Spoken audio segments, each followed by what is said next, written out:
Holy shit, dude.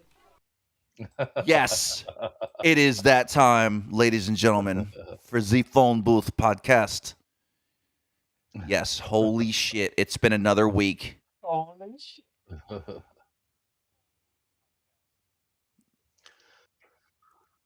Why am I getting a recording of myself?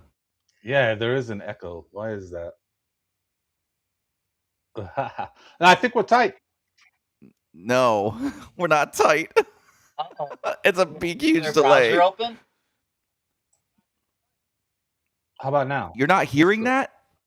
I am hearing that. Yeah. What the fuck?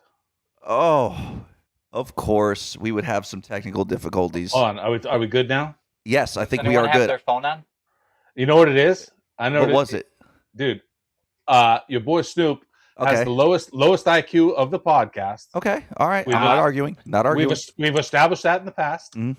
I have Substack open, ready to pull it up, and because we are now live streaming to Substack, yes. it was already pulled up, ready to go. So we're having it. Speaking of, go to phoneboothpodcast.substack.com where you'll find so many informative episodes of many different podcasts, including Phone Booth Podcast, Here's the Thing Podcast, Pick Is In Podcast, and Templar, obviously. Templar, are you on it or no? Are you still coming back? Yeah. He's Okay. the mind of madness. I know. I just wanted to make sure. I didn't want to jump the gun and be like, actually, I'm not really doing that right now. Okay, so there you go. Mind of Madness. Yeah. And Templar's here, as a matter of fact, joining us tonight, as Boom. well as check out the link for merchandise because it does support your local dumbass boys here. Oh, yeah, and it's cool shit, dude. And it's not Mhm. overpriced like Buc-ee's. That too. Yes, compared to Buc-ee's, we are not overpriced. That's Dude, right. so- Buc-ee's are the merch kings of the fucking convenience store world. They I do. think. They I are. know. They're suing everyone right now that has a fucking animal as a fucking mascot. Really? Oh, so they're going for the kingpin shit. They're trying to monopolize on Yeah. everything. Okay. Oh yeah, All right. fucking I see 'em. cannibalizing it. I mean, you know it was only a matter of time. So, yes, go there, buy some shirts, buy some mugs, Get a sticker. buy some peace of mind knowing that you're not fucking crazy and other people believe the same thing you do because you can wear it out in public and start a great conversation. Also, if you are in the market for something to hedge against inflation, go to canambullion.com. Canambullion.com. You're going to find gold bars, silver bars, platinum gold coins, anything you need, silver, you name it, it's discreetly delivered to you. Mike's going to hook you up, okay? Yep. Tell him we sent you. And, yeah, we're going to get And into if you this. don't know what you're doing in relation to precious metals, they do have people that'll walk you through and actually That's the best capable part. of advising you. You know Yeah, what? so That's the best fucking part, awesome, Templar. yeah. Thank you for pointing that out. That is the best part. They can walk you through this, hold your hand, Yep. guide you in the ways that are bullion Yep. and precious metals. Bullion. Ladies and gentlemen, we have Bullion. arrived. Another Saturday. How are you fellows doing this evening? Let's get to the real dynamic scene. Boom, there we go. How we doing, gentlemen? I'm feeling better. Today was rough this morning. Yesterday was a rough one, but I'm feeling better. Yeah. I mean, what anal surgery? What do we got going on here? Okay, it's called a rectal lobotomy. Oh, sorry. No, I'm just Okay, sorry. Wait, I didn't want to. Fuck you, by the way. No, dude. So let's fucking get right into it. You know what? I think I might have is this. There's this new thing going around, called scromating, and let me share this to the screen. Have you ever heard about this? TikTok fad? What is this? No, dude. ER visits for brutal scromating weed disorder have gone up nearly 400% since October. And a case of the munchies is the least of some cannabis users' problems. Some regular tokers are being hit with debilitating stomach pain, severe nausea, and constant vomiting mixed with screaming, a condition that's earned the unfortunate nickname of scromating. And I'm going to tell you guys something. This is not a conspiracy. I believe this to be a real thing. What? And yeah. Okay, let's back this up. So Call me Big Daddy first. this is the this is the Scromaton variant of COVID. Is this what this is? No, but I will say this, that I started noticing something. Probably, I mean, it's been a while. It's been years, like probably 2 years, I would say. Mhm. And I started noticing weird shit like this. I would start just waking up feeling like I have to just vomit, dude. And of course, like I wake up and I got no fluids in me, so I'm dry heaving. It's just excruciatingly brutal, right? Right. And the only thing I could place it to is the weed. And then I started seeing about all this shit, and it just like it's making a lot more sense. Like all the pieces fit together. And I'm telling you, there's something up with this government dispensary weed shit. It's not your normal, it's not the normal fucking good stuff that we used to get from fucking Ray Ray on the corner. Right. You know what I'm saying? Like, But there was so much work, wasn't there? There was sticks and seeds and all that stuff, right? You know what I mean? well, But I would fucking do convenience. anything for some fucking seeds in my weed right now. But you're paying for convenience, so you're gonna have to deal with the side effects, bro. Even if it is, violent diarrhea while you're screaming at the top of your lungs or whatever this is. Well, you know what I attribute it to is it's no different than tobacco. I think general tobacco use is probably all right for people. I'm not encouraging or telling anybody to go out and fucking do tobacco, but what I'm Mhm. saying is it's probably pretty clean if you do it naturally. But when you Right. start going through these fucking companies and these organizations and quite literally the government, let's be honest, it's like they put chemicals and they put other ingredients into it. Dude, when I go to light a bowl, I'm telling you, the shit sparks like a sparkler that you hold on the 4th of July. Hold on, Those bro. little. Do you remember back in the day when like there was a thing they were like, oh, it's sprayed with Raid and shit? You remember that? Like when we were jits and turns out we were just fucking cooking seeds and they were sparking. Yeah, the pop. Yeah, the pop, right. They're like, oh, it's fucking Raid, bro. And like, no, you just didn't get all the seeds out, dummy. I have trust issues. I know what it's like to light a seed, but this is different.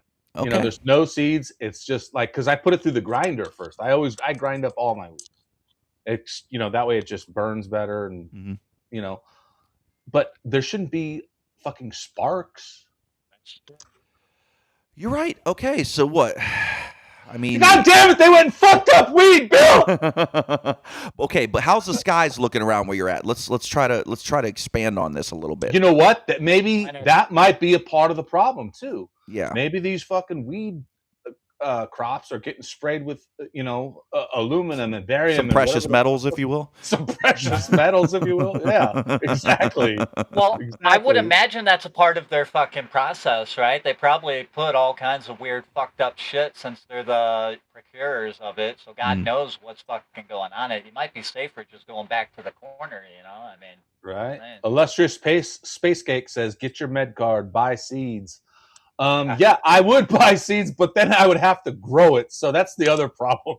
Right. Again, we go back to convenience. Now I got to find water. I mean, what am I doing here? But okay, man. so what are the let's decide. Pull that back up. Let's go through the side effects again real quick. See if we can kind of maybe possibly debunk this, because one, it's coming from the New York Post, which is no better. To me, it's no better than the New York Times. It's no better than anything. Okay. The scary symptoms are a result of cannabis hyperemesis syndrome, CHS, a gut-wrenching disorder that also triggers relentless nausea and abdominal pain with vomiting or retching striking up to 4 or 5 times an hour. This is fucking brutal, dude. And I'm going to tell you right now, this is how I feel. Like 3 or 4 out of the days this week, this is how I felt when I wake up. It's just like nonstop nausea, and it's dry heaving, and it doesn't matter how much water I put down either. You know, like I can pound Interesting. waters. Like I was talking to Templar the other day, and what did you say to me? Like you were feeling a similar way, and you would just Yeah. pound fucking waters just to Yep. try to be able to throw something up. Yep. Like I would feel probably better if I could throw Do you something smoke? up. something You up. smoke as well, Templar? Yeah. Like fucking all the time. Religiously? Okay. Yeah. Huh. Interesting. Okay. Because I'm not a And smoker. I was telling him I would get like dry heaves, but more so it felt like a sinus headache, right? I'd feel nauseous, my fucking head would hurt, I'd have to fucking go lay down, I'd be all like clammy and sweaty at the same time and shit. Wow. But Wow. I didn't connect it, you know, necessarily to weed at all until he showed me this. I'm like, that makes sense because he and I were talking about things where it was like similar symptoms, but his were like way more extreme, you know. But I this get kinda that. makes I me get wonder. the headaches. Like when I do the vape, I get the headaches. Yeah, Like, that's what I do. I vape it usually, and Yeah. dude, yeah. So the oil. So you're on the oil. This isn't Yep. flour we're talking about. Both of No, you are smoking the mine oil. is the resin. no, yeah. I don't vape. Oh, you I'm don't. saying Okay. no. so I'm you're, saying, but when I have Right. hit the vape, I do get bad headaches. Oh, when I okay. do So it. you're just saying in general before all this. No, I do flower. I'm old school. Okay. Yeah, I don't need to be bringing technology into my weed, bro. Oh well, you may not have a choice. It seems. Yeah, you ain't kidding. Congratulations, they found another way to make you transhuman. You know. Right. So I don't know, gentlemen. Maybe you have you thought about taking a little break, or just to kind of see if that is indeed what's going on? My bank account has informed me that I need to take a break. Ah, yes, that's always a good sign. So there's that. And I've laid low like the last 2 days. I haven't even smoked, and I haven't had Yeah. a fucking headache. So when he showed me this, I was like, I wonder if they're doing something, whether it be to the vapes, whether it be to the weed. Like, is there something in there, you know? And then is this kind of like a cover, right? Because if all these people that are going to the ER and they're able to attach this to weed, it's like, well, where are they getting their weed from, right? And if you find out overall it's a dispensary, you know, like I said, I got trust issues, so fucking, what are they doing, you know? But again, it could be fear porn to try to keep people away, you know, because they like to fucking nag you and shit. Be like, don't do this. Yeah, but what kills me is they're collecting taxes off this. So to put something out like this would kind of be fucking weird, you know. Right. It'd be different if they were like, oh, we found this in non-dispensary related marijuana or something. You know what I mean? Like, be like, all right, bitch, we get it, you know. But Right. this is kind of fucking weird. You bring up a very good point. Like, why are we paying taxes on weed when it's not even fucking federally legal? What? I mean, what? How's that work? Point. I mean, they don't really need an excuse, do they? Anywhere they can try to go ahead and do it, they're gonna fucking do it. Yeah. What up, Chaz? How you doing, brother? Now, are you dispensary as well, Templar? No. No. Okay. Dude, why are you trying to put it on on blast? these, yeah. Perhaps. Oh, so you might find them in other ways. We'll say Yeah, outside yeah, forms, yeah. other than Correct. the legal. Okay, got it. Yeah, I don't like submitting my fucking ID so everything is Right, tracked. that And every part. time I go to the store and they're all like, oh yeah, you know. But I mean, chances I don't- are, we can say with near possibility anyway, that like they're the person persons you get it from may be getting it from a dispensary. Yeah, it's very possible. I mean, Yeah. I can only imagine like how many different places are they manufacturing these vapes, right? Right. So Those I are would the pre-made imagine they- ones, right?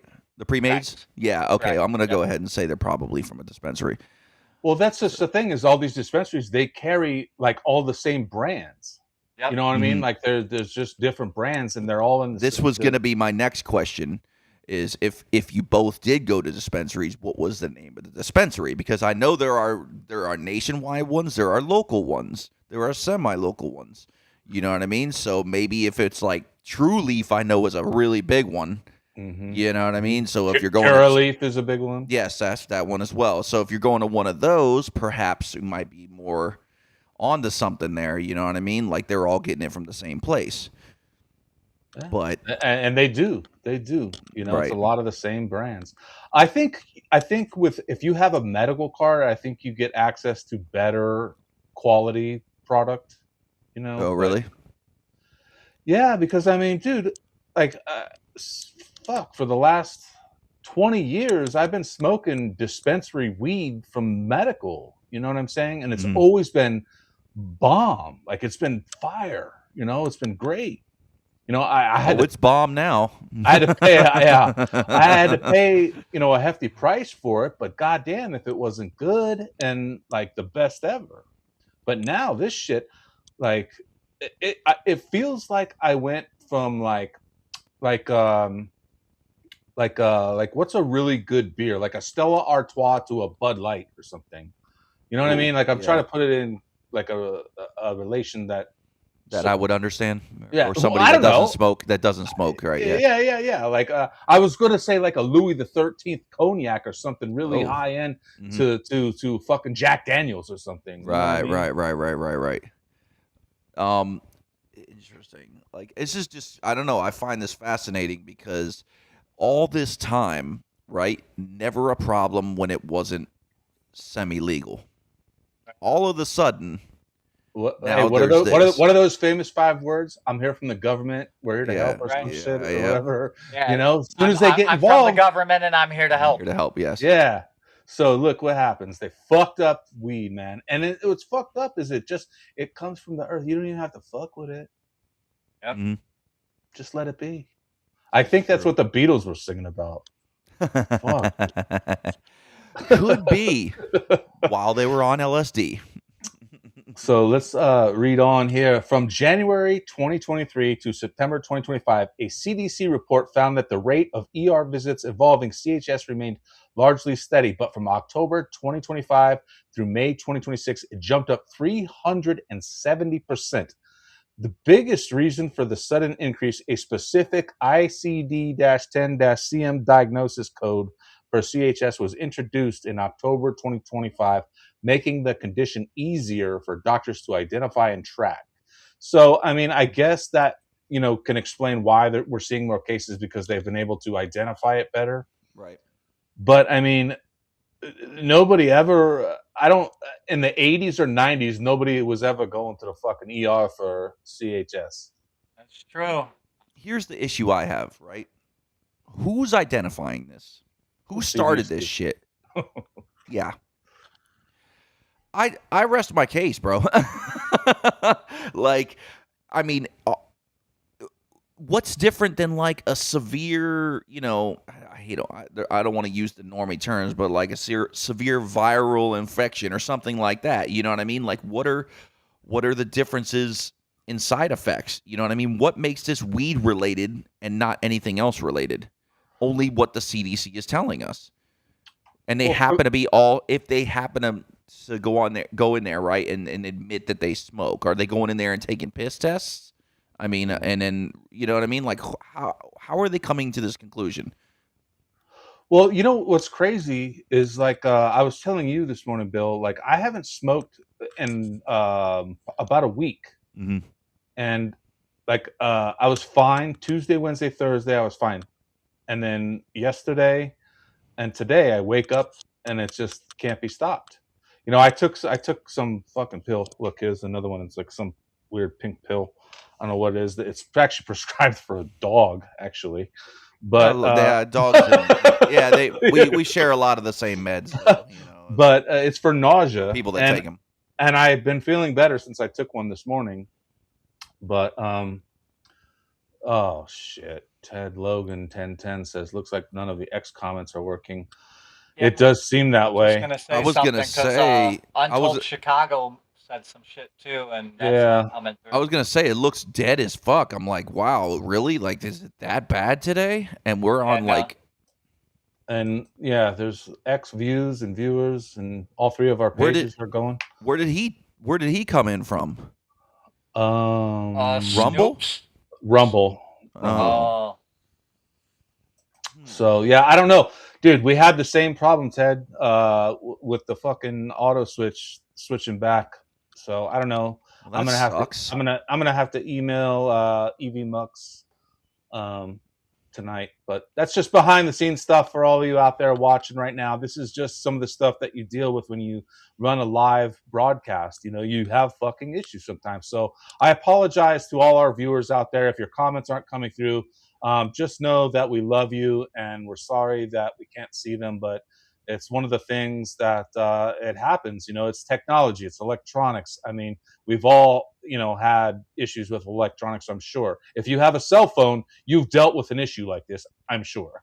So if you guys want to jump over to one of the other, platforms, and we could try that out, maybe, what I mean? Obviously, Rumble's working. Maybe YouTube might work if you guys want to jump on the YouTube, but apparently X is just not a happening place for the comments tonight.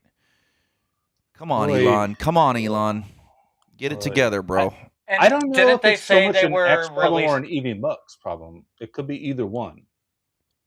It could be, but the fact that the other platforms seem to be working is kind of weird. Yeah, that's true. Not one comment from X is actually on there. It's YouTube, Rumble, Rumble. That is strange, because like in the past, I have noticed like where there will be sometimes where comments don't come through on X, but they will come through on other platforms. But the fact that there's no X comments is quite odd. Chaz says EV Mux issue, probably. Yeah. Could be, or it could be X, one of the two, or a combination of the both. But by the way, Chaz, I'm going to send you a link right now to join us later if you want. So feel free. Didn't Elon say that they're releasing a whole revamp here soon for live streaming and shit? Like 2 days ago or something. Great. Like that? So there you go. There it is, man. Yeah, Ted said it's only on X. So. Yep. Welcome to the free speech platform, folks. My man. He it's continuously made it worse ever since he's taken it over. I don't understand. Like, everything was great. Everything was fine in the beginning. And you got to go fuck it up. You know what I don't get is everybody, they label it the almighty algorithm, right? But the algorithm is really just motherfuckers in there programming it and saying no to this and yes to this and if this. It's not like there's some magical system that's just, you know what I mean? Like, they dictate to it how to act. But yet, they're like, well, we got to fix the algo. Yeah. Like, then fucking go in there and adjust it, dude. Just take away, what's going on. Or put it back to the way it was when he first took it over. Yeah, well, I'll tell you something. My hopium went up a little bit the other day when they released this new source code. I don't know what the fuck variant this new variant that explains like what supposedly dings your account and what helps your account and whatnot. And I got to be honest, one of the things that it said was like, if you have a profile photo that is an avatar or a logo or text or whatever, the algorithm automatically dings you, and so your reach is limited. So I changed my profile pic to a natural picture of me, and I got to tell you, in the 2 days, it seems like my numbers are up on posts that I've made since then. Great. They just want to see what you look like. That's all, bro. Yeah, nothing more than that. Don't overthink totally it. Agree. Don't overthink it at all. Yep. Retarded. Yep. It's all about identification and yeah. Anonymity is a thing of the past now, man. It's either fucking. Templar and I were just talking about how on Grand Theft Auto they're going to require all your ID and everything. Yep, facial fucking scan and shit to verify your age and shit. Have fun playing, boys. Have fun. Got to play the game, right? By the way, folks, tune into the Here's the Thing live streams. I'm going to be starting to stream some Grand Theft Auto content soon, so keep on the lookout for that. Man, that reminds me of somebody. I can't put a name on it, but that streams video game play. Anyhow. Well, you know what, though? I don't have my fucking fake girlfriend watching me, so it's a little bit different, I feel like. Because there's tons of fucking gamer streamers out there that do pretty good with it. Mm-hmm. So there's one that doesn't, though. Yeah, I know that guy. Dude, I'm a beast at fucking Warzone, dude. My fucking win ratio is insane. I should stream that shit, but I can't fucking get it over to X, and I don't want to play on YouTube. Bro, in my episode with Stoner Jesus and Sith Kitten, she does a lot of gaming streams. Sith Kitten, so I asked her in midstream. I was like, "Hey, how do you stream video games?" She was like, "You have to hit Alt Tab." Oh, changed my life, dude. Alt Tab is the key to streaming gaming. So, on what? On X or anywhere? Write that down. Well, so the problem is within EV Mux, like when I'm playing the Oh. game. Well, it's not EV Mux, because when I'm playing the game, I can't use my mouse to go to the other screen to, like, if I want to start EV Mux recording or anything else. Mhm. But if you hit Control Tab, boom, you can get over there. So that's how you work it. I did a little test one last week, Yeah. and it's tight. But my computer's a little weak, so it's just like a little choppy. But other than that, man. it works. Well, I mean, I hope I can catch one of the episodes. I mean, I'll probably be working and paying bills and shit like that, but you know. Yeah. Well, I'll be fucking out in the streets dealing and fucking. Bro, I tell you what, man. Like I was telling Templar, like Grand Theft Auto Online is gotta be one of the best games ever made. I have Red Dead Redemption 2 as well, which I don't play very much, but it's like a 1800s version of it, I guess.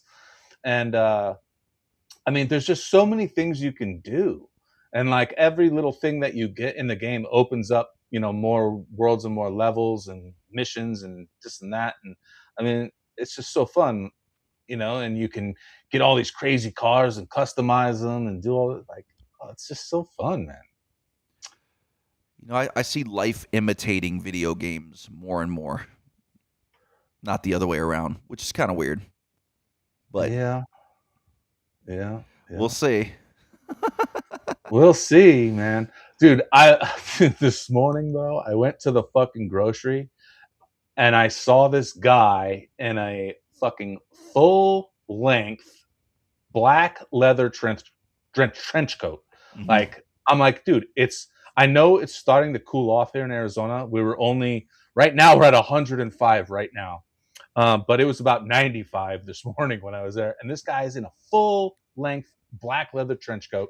And I walked in and I'm looking at him. And then I look behind him and I see this lady behind him looking at him like, the fuck? Mhm. And I went up to her. I was like, you're thinking the same thing I am, huh? And she's like, yep. Oh, Well, what, I like mean- some Columbine shit? Well, that was my immediate thought, was the trench coat mafia. Mm. If we're all old enough to remember that. But, Yep. I mean, these guys are, they're packing shotguns and whatever else in these things. Do you guys dude. think that was a psyop?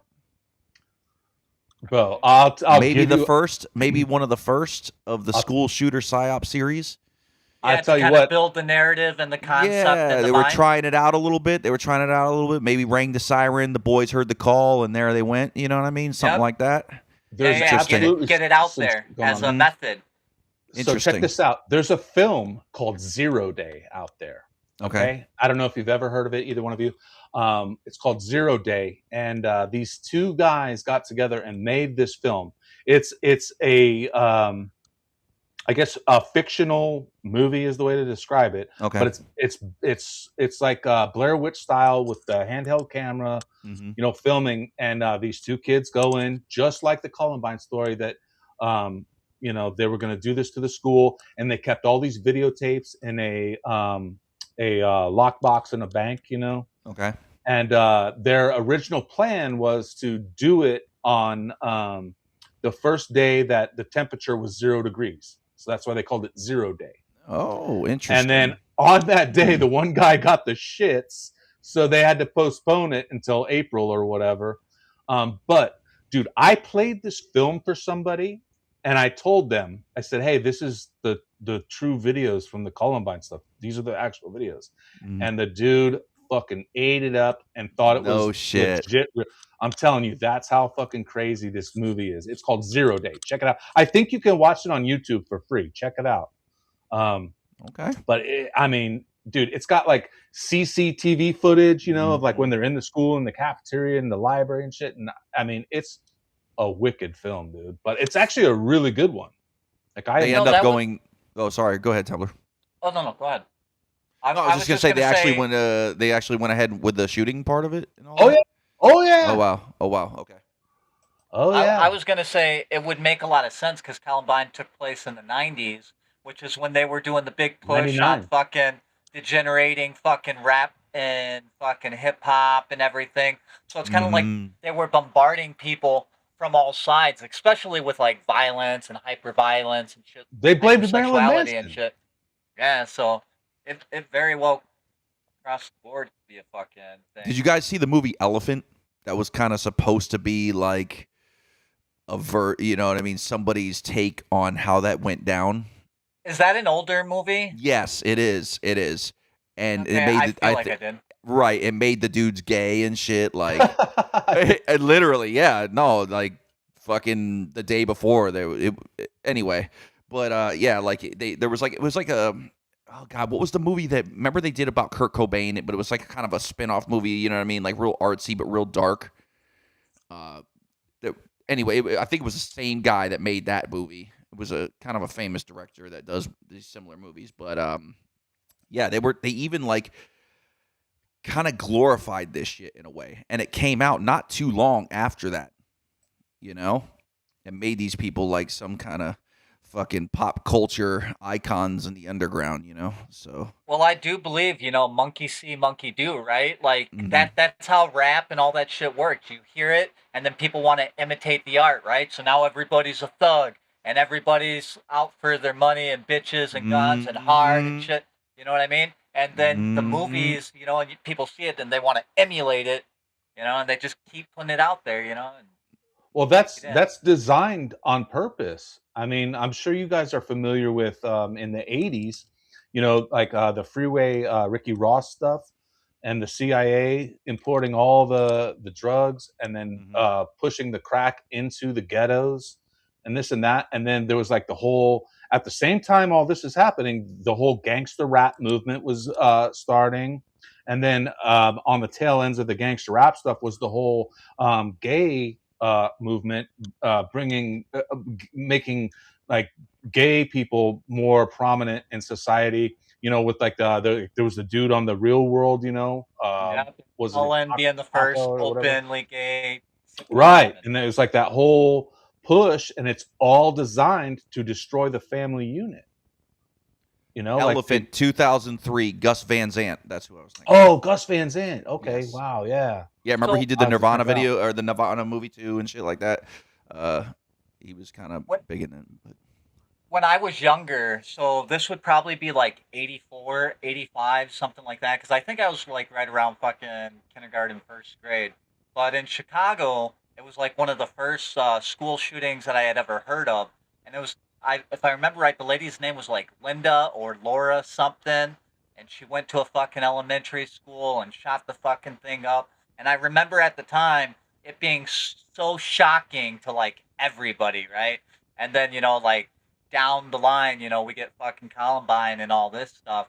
So I kind of feel like, like somewhere right around the 80s is when they really started like pushing whatever the fuck this is that they got us in today, like they really started, pumping the fucking shit out of like it. people like people hitting their fucking limit, right? Like and exploding and losing their shit more or less. Yeah, and putting that out into the culture as well, right? Like this is a way to this is something you can do.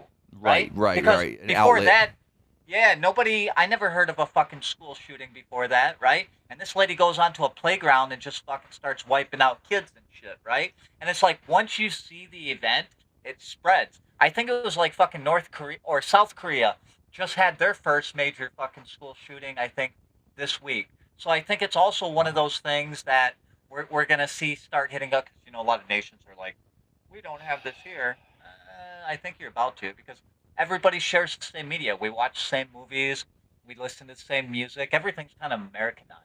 So I think we might see this kind of spread a little bit more. Well, like in the '70s and whatnot, like in certain areas of the country, you would have guys rolling their pickup trucks into school with their 12 gauge sitting on shotgun, the yep. windows and shit. So Yeah. guns aren't the problem. Like it's the media, like you were saying. Guns like kill people, Snoop. Sorry. Well, yeah, all right. there- Spoons make people fat. I know. I get it. There was an attempted school shooting, and I want to say it was in Kentucky. And that's exactly what happened. Is one of the high school kids ran out to his fucking truck, got the gun, and took the fucking gunman down, right? And that's the other thing, like whenever that type of stuff happens, when the good guy with a gun takes out the bad guy with a gun, they don't really push that part of the narrative, right? Like they say, you know, taken down, and then they stay away from that, you know, kind of like only these people can protect you, not you, only them, you know. But I think everyone should have a gun, you know, Do you because remember after the Parkland shooting when they were trying to tell kids to take like cans of soup and shit and fucking throw it at yeah, people? Tell me it's a psyop without telling me it's a fucking psyop. It's a war against Campbell's, bro. Like, right. give me a fucking break, dude. Give me a break, man. Bro, I if you come at me in a fight with a can of fucking Campbell's soup, dude. Like, oh man. I don't even fucking know anymore, man. Like, and people eat this shit up. They don't even question it. You know what I mean? Yep. Let me ask you guys a question. Fucking Hogg or whatever his name is, that fucking douchebag. How many school shootings is he gonna be at fucking? You know? Yeah. And then look at his trajectory, right? He rode that shit for fucking years and made a career out of it. I know. It's like he was outed and then got fucking more popular. Dude, he made it up to the fucking head of the DNC, and then they took him down because he started talking shit about the DNC, and they were like, right. Yoink. Yep. He's now young I don't see him too. anywhere. Like, how the fuck do you get to be the head of the DNC at 20 years old or whatever the hell he was? Because he was a useful idiot. He's a fucking actor. He's a fucking crisis actor. Thing. What a better place to put a crisis actor than the head of DNC? Do I need to answer one of these fucking Craigslist ads one of these times? Like, what? I mean, like, what the fuck? It's tempting. It really is. Yeah, to see what it is, right? They're probably like super hardcore now, like checking to see if you have fucking meta glasses and all that shit. You know what I mean? Because speaking of glasses, does it look like my eyes are the O's and poop right now? It does. Thank you for pointing that out. You have poop eyes. They are brown. Oh shit. Dude, I just realized it after you like pointed. I'm like, no, and I'm like, oh yeah, look. It's cool, huh? I like it. Dude, speaking of poop, man, do you think fucking Andrew Wilson was trying to fight Candace with a can of soup? Okay, wait. we need to discuss that segue for a second. You need to break that segue down because I'm a little confused. Did Andrew Wilson bring a can of soup to fight Candace Owens? Okay, but where's poop fall into? I don't know. Okay, I mean, all right. I'm not gonna go into it any deeper. We'll let people use their imagination. He might as well have been flinging shit at her because. Okay, there you go. Good save, bro. Good save. He sure the fuck didn't bring pickles. I'll tell you that. Oh man, Ted Logan says Rumble link is in the comments under the post on my X page. If anyone wants to jump over to Rumble, so your comments can be seen and they can interact. And don't forget to hit the follow button while you're there. Right, do that. Also, okay, so this whole Candace thing, I haven't been paying attention to it. Okay, can you kind of give me a rundown of how it started and where I'm just curious about the pickle thing, really. Like, what is going on there? All right, so can I take this one? Please. So, all right, so on Andrew Wilson's show, he has a podcast. I think it's called Whatever, and he made. I have seen that. Let's also point out that he is like a big part of TPUSA right now. Yeah, now. Okay. But, so on his show, somebody handed him like a jar of fucking pickles, and he's like straining to fucking open it, and he can't. So he's like, "Oh, it's wet." Then he puts his fucking shirt on and he still can't do it. And then, so his team starts making fun of him. And he's like, here, then you do it. And the dude grabs it and he's all like, here you go. Oh, that's good. Yeah. So he just looked like a chump. And it's an older clip. Right, so okay. That's where that derives from. Yeah, but with the internet, you're never going to live that down, so.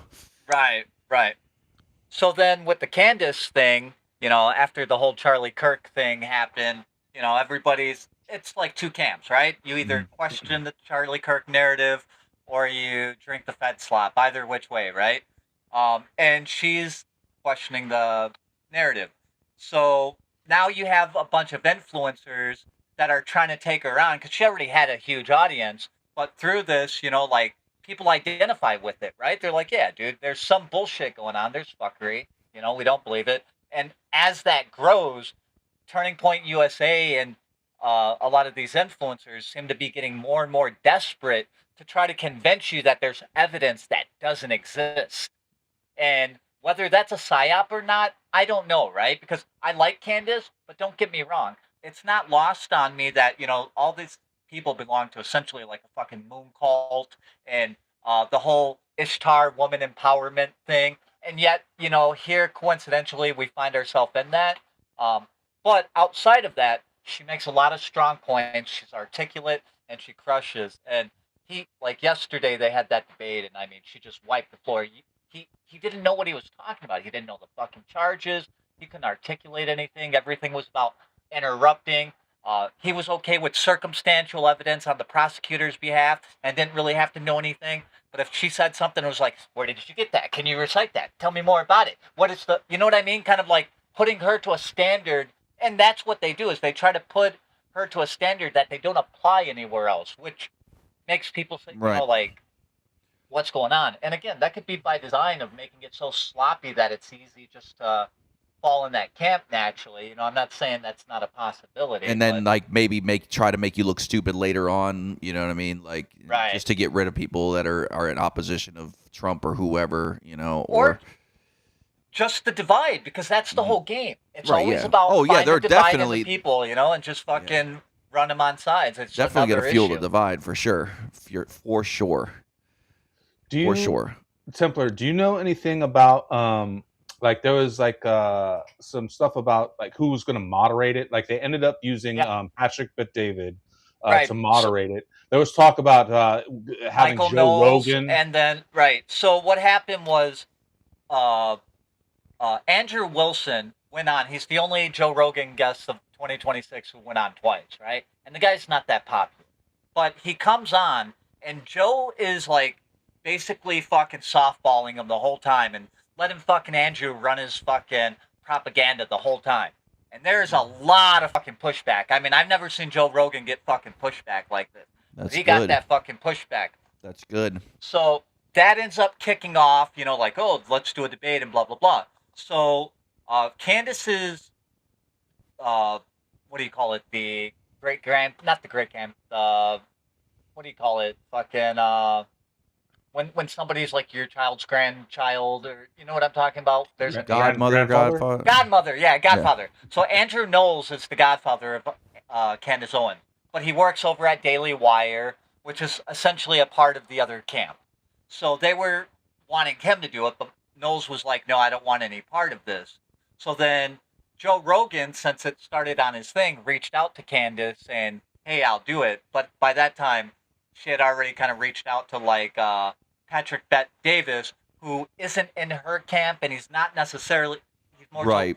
So that way it didn't look like she was cooking the books or creating an environment that was dominant for her.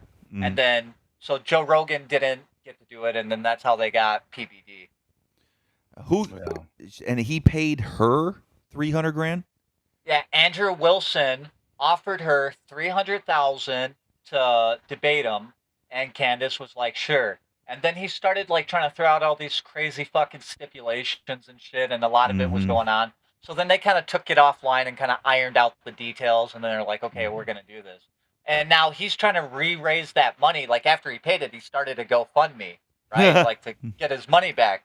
And I think he's at like $70,000 as of today. And I mean, like people like the Quartering gave him like $5,000 and shit like that, which to me shows that perspective is a paper tiger. Because if you had half the population or half the group buying your view, don't you think that they would financially back you as well? Exactly. That financial support would be there? So it should be no issue to regain that. But they can't. He's struggling. So he paid $300,000 to get his ass fucking wiped, in front of everybody. Yeah, I didn't see the debate. How so you could easily say that Candace fucking floored his ass. Oh yeah. I would say so, and I do like Candace, but at the same point, Andrew Wilson's debate tactics were all about like just trying to interrupt her. He didn't really have any facts. He was trying to be like pedantic at points, and he would hold her to a completely different standard. He'd say one thing, and then when she goes, he's like, well, what about this? What about that? Basically give me the dotted line aspects of your evidence and where it stems from, and is it concrete? You know, that Viva la Fry bullshit. Right. Well, we got a couple minutes of it right here. I haven't seen the full interview as well. What up, Teresa? $5 hug. How you doing? $5. But yeah, I mean, just Hello. in the few minutes that I saw of it, I mean, he just looks like a sweaty mess. Like, Dude, I sweaty mean, and fucking nervous the whole time, Isn't she, shaking and his she's fucking leg. she's like almost gonna have another kid or some shit, right? I think she's eight months pregnant. Is that what she is? Jesus. Yeah. Yeah. So let's watch this.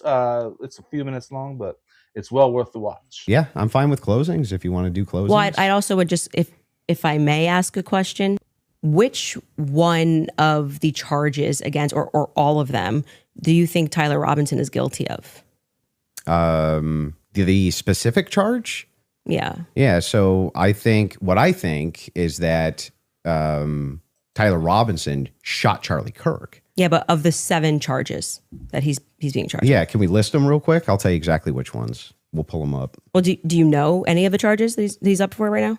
Yeah, of course. But I Can you- want to can you make sure name that we one? have them listed. Yeah, but like can you name one? Because my general perspective is that you don't actually care about this case. You're not Is following that the it? case. That's the Yeah. question. You're just not but, I mean, following it seems, enough. It seems pretty, like, if you're going to engage and you're going to say the evidence is overwhelming that Tyler Robinson is guilty, I just think that you should, like, All right. can you tell me one Then let's do the charge that counter. he's... You can really, hang on. This is a great gotcha. No. You just got to ask me, play Yeah. clips out of context, Yeah, put me yeah. in the hot seat. So please just answer the This question. is fair. Can Name you all name- 7 can- since you've been following the case. Okay, sure. Go ahead. You name one. Yeah, you named all 7. I'm happy to do that, but can you name one? I think he's been charged with murder. That's actually incorrect. Okay, great. Now name all 7. He doesn't even. This is like. Name all 7. And I. Can I you think name I- all 7? I can. Then do it. The first charge is aggravated murder because that's what carries Okay. a death So sentence in the murder. state of Utah. No, Next. that's not. That is literally not murder. Okay. The second charge is the felony discharge of a weapon. The next 2 charges are for obstruction of justice. Okay. The next 2 charges are for witness tampering, and the What's final the specific charges though?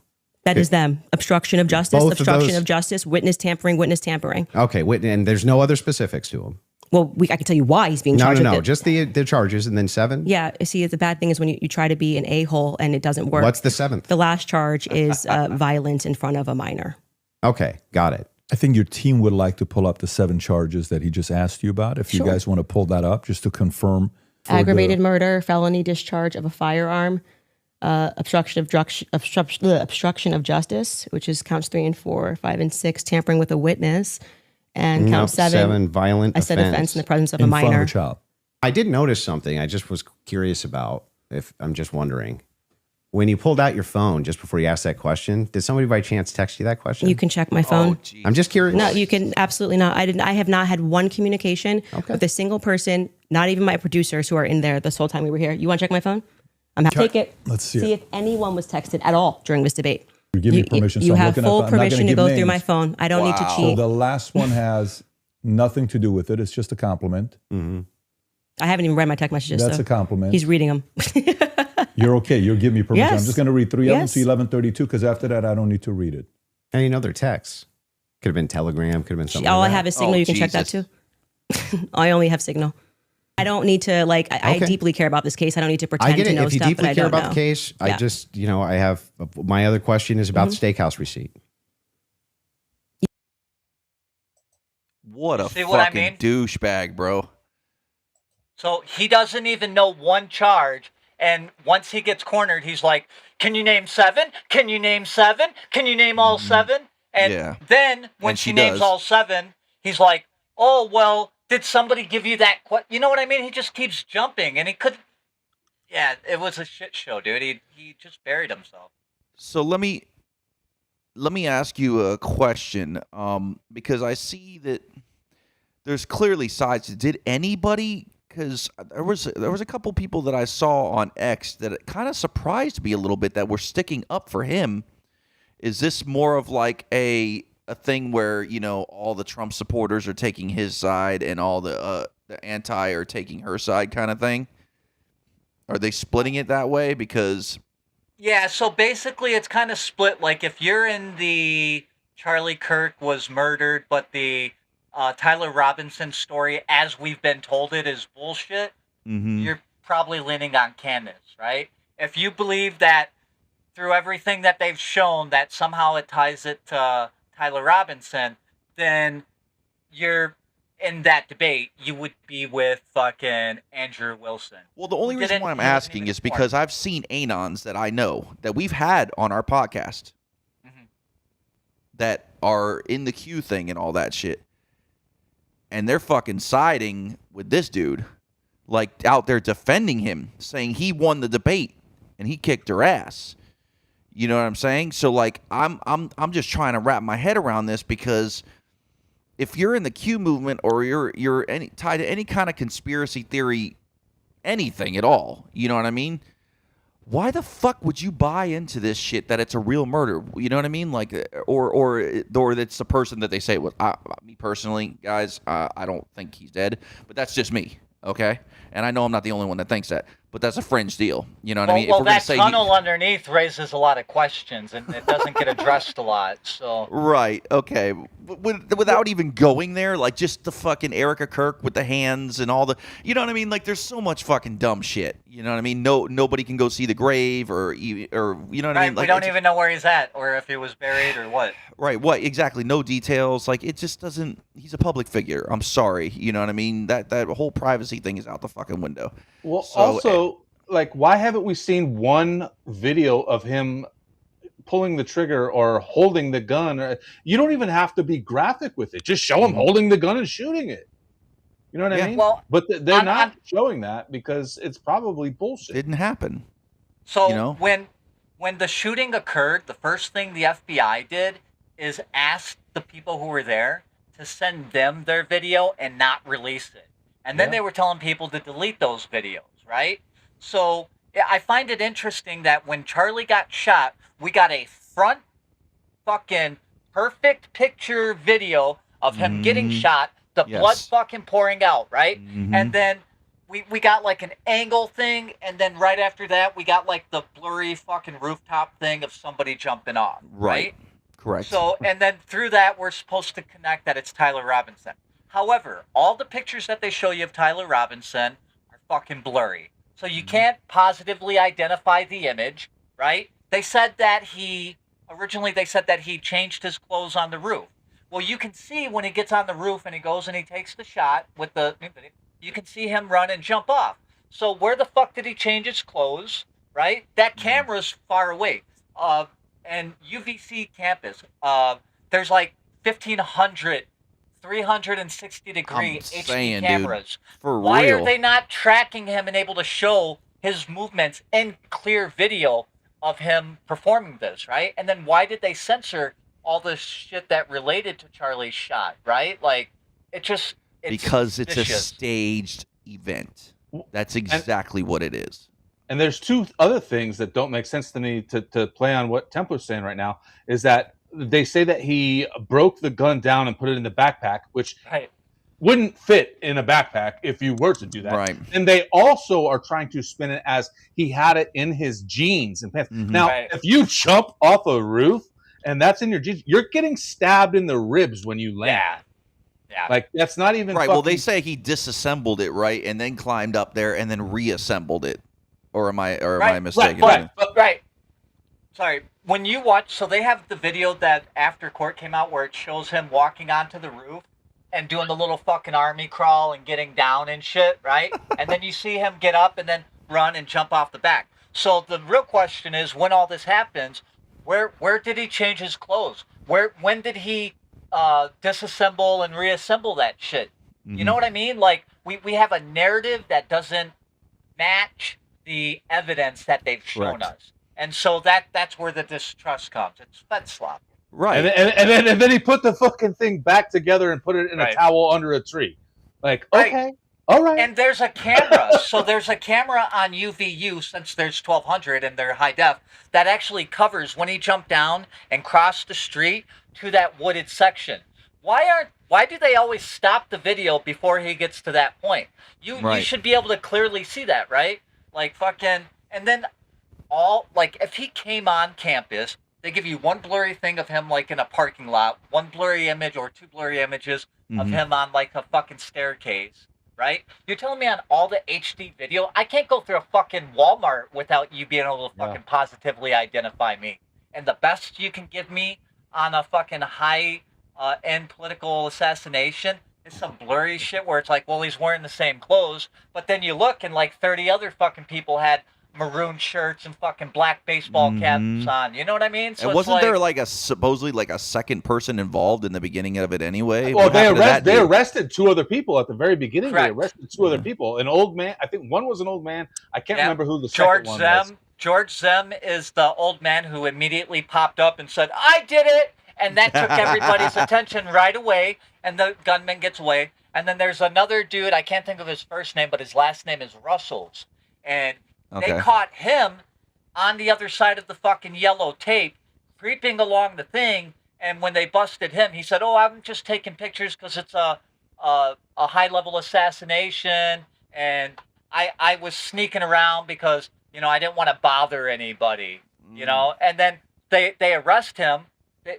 He has a fucking gun or whatever on his possession, seems to be the thing, because you can see the cop holding it as they're walking him off. Okay. Right? But then they drop the charges on this guy, and he like basically, you know, like disappears from everything. And then next thing you know, Blanche Twig, who is the roommate, which they, you know, portrayed as like the gay lover, the furry gay lover. Yes. He disappears.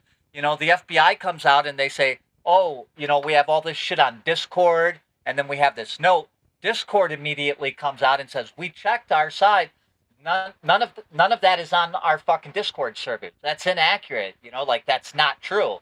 And then the letter that was supposed to be written came from Lance Twiggs, except he destroyed it, and all they had was, you know, like fucking the page underneath where, you know, you can see like impressions of shit being read or whatever. So, I mean, it just it goes on and on together. Yeah, this sounds like a ton of definitive evidence to me. So I you know, right? I don't understand the problem here. Templar, it sounds. If I'm not mistaken, wasn't that old man the first guy that was arrested? Wasn't he a part of something else? 9/11 or 9/11. Get the fuck out of here! Swear to God. And then after they released him, right? After they released him, and he said that he got paid to do that, by the way. But after they release him, a couple weeks or less than a month later, they catch the guy. They lock him up for fucking CSAM, having child on his shit. So he's serving time on that. So what a great way to get that guy out of the fucking public spotlight. Okay, listen to me, people. All right, I'm not you guys. People out there, whoever's listening and can't comment. I wish I could see you guys' comments because I'd be addressing some of them. If you guys can't go over to Rumble or YouTube, I get it. You don't want to leave X. It's like all safe and comfy. I get it. But if you can make it over there, I'd love to fucking get some feedback from you guys, man. For real. We got like 2 people because everybody else is over on X. So make your way over there. Do that. And the reason why I brought up the Trump thing and all that is because there's a clear divide on this, okay? Trump goes after Candace, everybody takes his side. They don't even question why he did it. All it is because, oh yeah, because she you know, is denying what happened and is calling out fucking, you know, Erica Kirk and this and that, you know, and making a spectacle or whatever. Like, she has every right to do that, and she's not the only one to do it. The only one that was going to catch strays, though, from Trump, you know? And then all these people who are in the Q thing that know damn well that he did not get shot in the air, okay? They know damn well that a lot of this shit is staged. Let's just say for their purpose to wake people up, right? So let's just go with that fucking narrative for a second. You fucking dummies. What the fuck are you doing? Why are you out there saying that this dude is definitively fucking guilty? All the evidence points that way. You don't want to hear it from Candace. You don't want to hear it from anybody that goes up against your orange god or whoever. You know what I mean? Like, and you, like, are you serious? The dude was part of fucking 9/11? What more do you need? What more do you need? Okay? Well, like another thing to add to that, if I may, is this happened at UVU, right? So this is a state location, right? There's no reason for the FBI to be involved. The FBI was on scene in like fucking 16 minutes, and next thing you know, like they're taking everything, and a lot of the shit that, got fucked up has come through the FBI. So why the fuck weren't they playing second seat? They didn't even have jurisdiction technically, right? It Okay. was so it's like they interjected themselves to help potentially clean it up or whatever, or Oh, they cleaned it up, all right. Didn't they fucking repave the scene and everything? Like, I mean, Do you know whose father was in charge of the construction? Wasn't it Tyler Robinson's dad got the contract? no, No, I heard it was like It's somebody related to them. no, Let me see if I can pull it up. Dude, What you guys okay. talk, but and he said it was odd because he said he's never had an emergency paving position. They had already dug up all the ground, right? And they needed him to go. And then all the surrounding shit, the fucking cement tunnel area, they redid all that shit and fucking, I mean, dude, yeah. Dude, There's a lot of questions. Seriously, right now, you fucking people out there, I'm not going to name names, but I saw there were more than a few people that I know personally. A couple of them have been on this program that were like going off on anybody that was defending Candace, and they're just so far up Trump's fucking ass that like they can't see the forest for the trees. If you are in this and you know that there's crisis actors, there are things going on right now that are supposed to be waking you up, right? To the fact that you've been psyoped into so many things that you thought you were real up until this point in your lifetime. If you truly believe there's an operation going on, how in the fuck, with all of this, do you sit there and say that this shit's real, Trump's right, Cash is right, I believe everything's going on, it's all fucking legit, and fuck Candace Owens. Candace Owens, who was Charlie Kirk's like fucking ride or die, right, as far as I remember. Maybe I'm wrong. I don't know, Nope, but I'm pretty sure accurate. that's how it was, right? All of a sudden, it's fuck Charlie Kirk, and it's everything that Trump. I mean, dude, Trump might as well be coming out and saying fuck Charlie Kirk too. Really, at this point. You know what I mean? Like, to not even ask questions, to not even demand more hardcore evidence, and just say that this is the way it is, she's fucking crazy, and anybody who likes her is fucking crazy too. That's basically what he said. I'm paraphrasing. But, like, this is the shit that we're talking about. I was talking about to Witness today for a long time.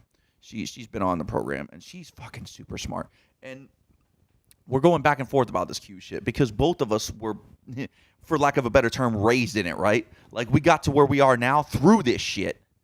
We've been through the psyop. We've been to the other side of it, and, like, we cannot for the life of us understand how this dude did the greatest rug pull I've ever fucking seen. Ever. Probably purposely to wake you up to the fact that you don't need fucking government to run your life. You don't need to vote your way out of anything or into anything or whatever. This was probably done to script to give you anons a nod, right? And say, hey, remember, it's all a show, right? Does the greatest fucking rug pull ever. And this dude can do no fucking wrong. No wrong. They don't even want to call him out. I feel like it's psychologically like Pavlov conditioning, right? And I think it goes back to 2015. I think we really saw it like with the kneeling with Colin Kaepernick, right? And you started seeing like this tribalism popping up, right? And then through the original Trump administration, and it got stronger through the Biden administration, right? And I think they've been conditioning people to tribalize, and that's why, depending on the issue, you can almost guarantee where somebody's going to stand based on whatever the fuck the issue is, right? Like, oh, it's this. So these people are going to take this side. Right. These people are going to take this side. And I think they just keep putting this kind of shit in front of us to keep if you look at it from a logical aspect, yes.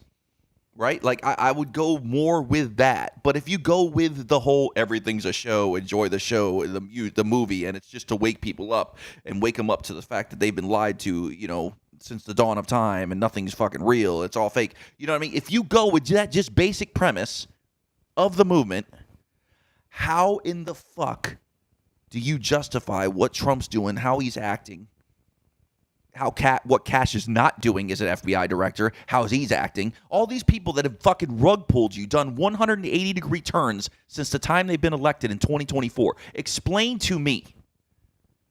But I mean, that happens every time with every fucking politician that gets in office. They say they're going to do this. That's what I'm saying. Like, these are people that were fucking anti all this shit when they weren't, when they were just online personalities and everything like that. You know what I mean? These people that have been elected, you know, all of a sudden they switch up when they get to Washington, D.C. How often does that happen?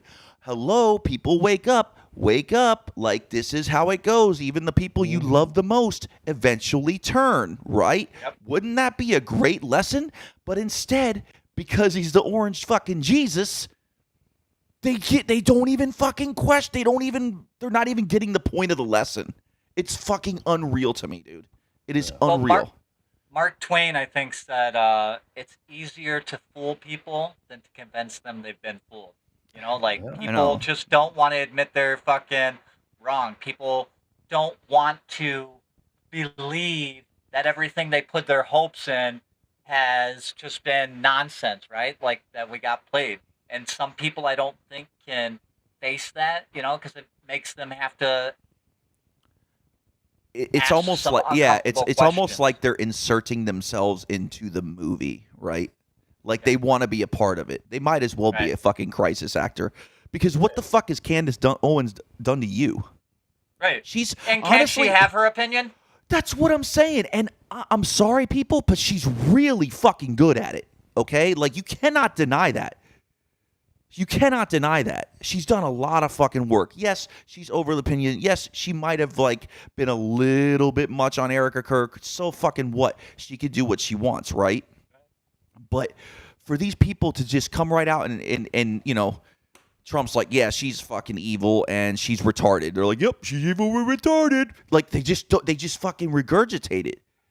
But, like, 5 years ago, they were all on her side when she was standing there with Charlie Kirk fucking going on these campuses and battling these fucking lefties, right? The crazy lefties.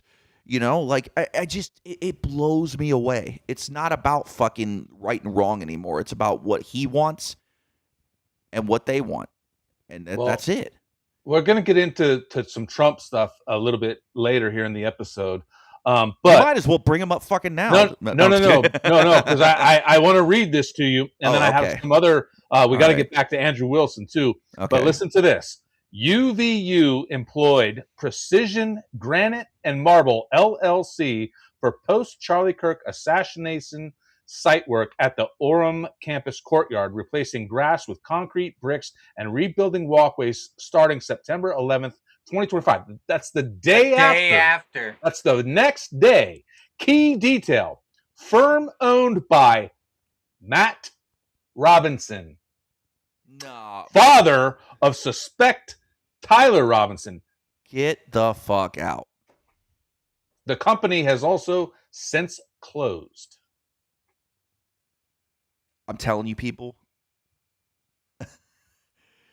my patience has fucking depleted to nothing anymore. I have zero empathy for the retarded. Same. You know what I mean? That should be the name of your next fucking album, Empathy for the Retarded. We are the booth gone wrong. But, like, I'm dead serious, man. This is fucking insanity.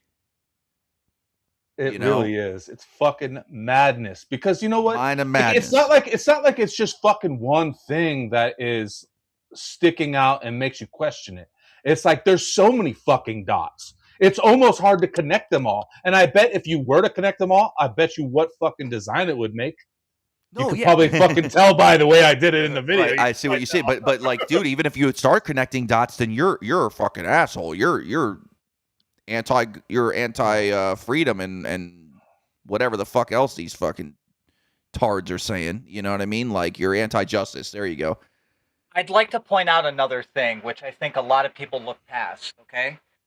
Charlie was extremely popular, right? But after he died, he literally took on this, like, martyr status, right? He was bigger in death than he ever was in life. People who didn't like him while he was alive because you got to remember, before he died, a lot of people were giving him shit for being a pro-Israel shill, And right? Like racist that. and all kinds of Yeah. shit. So, but as soon as he died and all this shit happened, you saw like the fucking seas part, and it was like you either fell in one of two camps or you just didn't pay attention to the thing at all. But most people like gravitated to one side or the other, and he essentially got sanctified, you know? So now people look back on Charlie in a way that isn't 100% authentic. You know what I mean? Because there's people who are so pro Charlie right now who literally, right before he was dying, was like, dude, fuck you, you're a shill. But it was like once they learned and saw the evidence of him leaving the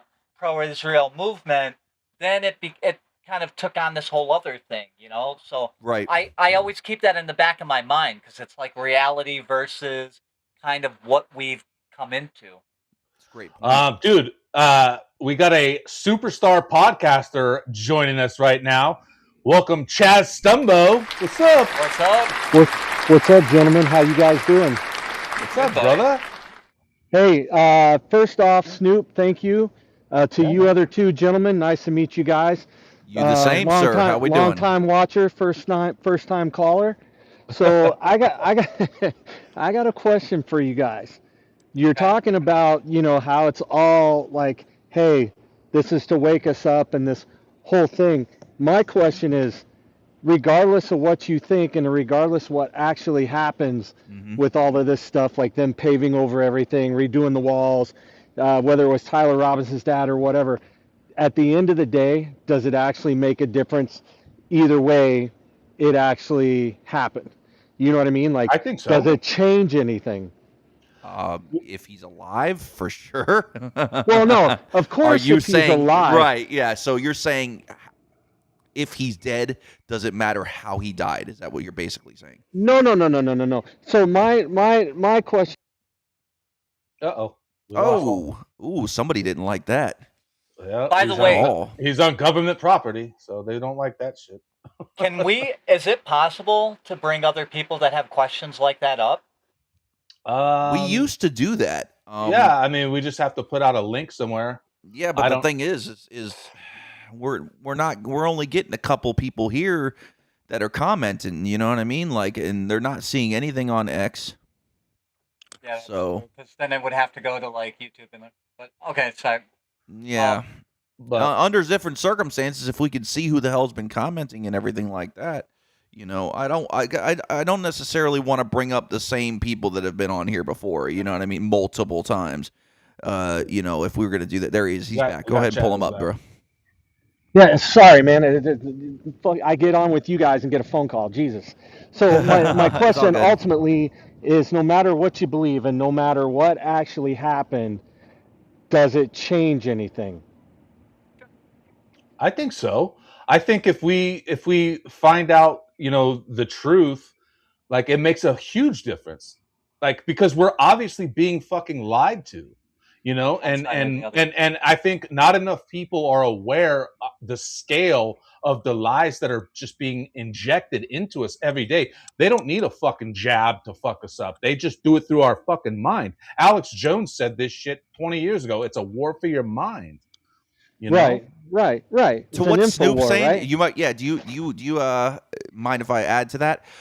I think it matters more the outcome of this. You understand what I'm saying? Like, if it goes back to, well, he's found guilty and then everything's, shoved under the rug and there you go, and justice was not served as usual, the bad guys win, blah, blah, blah, then we move on, right? You know what I mean? Like, it's like nobody fucking being held accountable for COVID and all that shit. They get strung in front of in Congress, get a little slap on the wrist, and they're on to the next one. You know what I mean? Nobody gets arrested. Nobody's getting prosecuted. Nothing. So if this turns out that same way, then you're right. It's probably not going to make a fucking difference. However, after all this shit, if we find out there was fucking lies from the FBI, there's withheld, all this shit, made up evidence, whatever, and he's found fucking not guilty, you know what I mean? Or the case gets dropped, then I think that's really going to wake a lot of fucking people up. Is it going to make a difference wholeheartedly in the justice system in itself? No, it's not going to make a difference until we either burn it down or stop paying fucking taxes. But I digress. I figured I wanted to add that part to it. You know what I mean? Like I think Right. the outcome is a lot more than you know what I mean. How it happened. I think that's going to Right. make a difference. I would suggest, if I may, that if Tyler Robinson did it, right, then it just kind of ends there, right? Tyler Robinson did it. Right. He's guilty. Nobody's asking questions. If it comes that Tyler Robinson, say, didn't do it, or that there was another actor and thus a conspiracy, then it raises more questions. And then then it's like the motive and what all, you know what I mean? It just opens a whole new can of worms. So that's what would make the difference, technically. Well, But the thing, like I've seen all of the videos, the chair falling through the table and the whole works, the old man getting marched out with his pants and his ankles. I've seen all that. The most compelling thing to me that made me think that it isn't the way that they're telling us is Mr. Palm Pistol guy yeah. in the brown shirt, right? Like that just seems like it. Man, I almost feel like you got to be some sort of knucklehead not to take that into some sort of. Uh, you got to take that into consideration.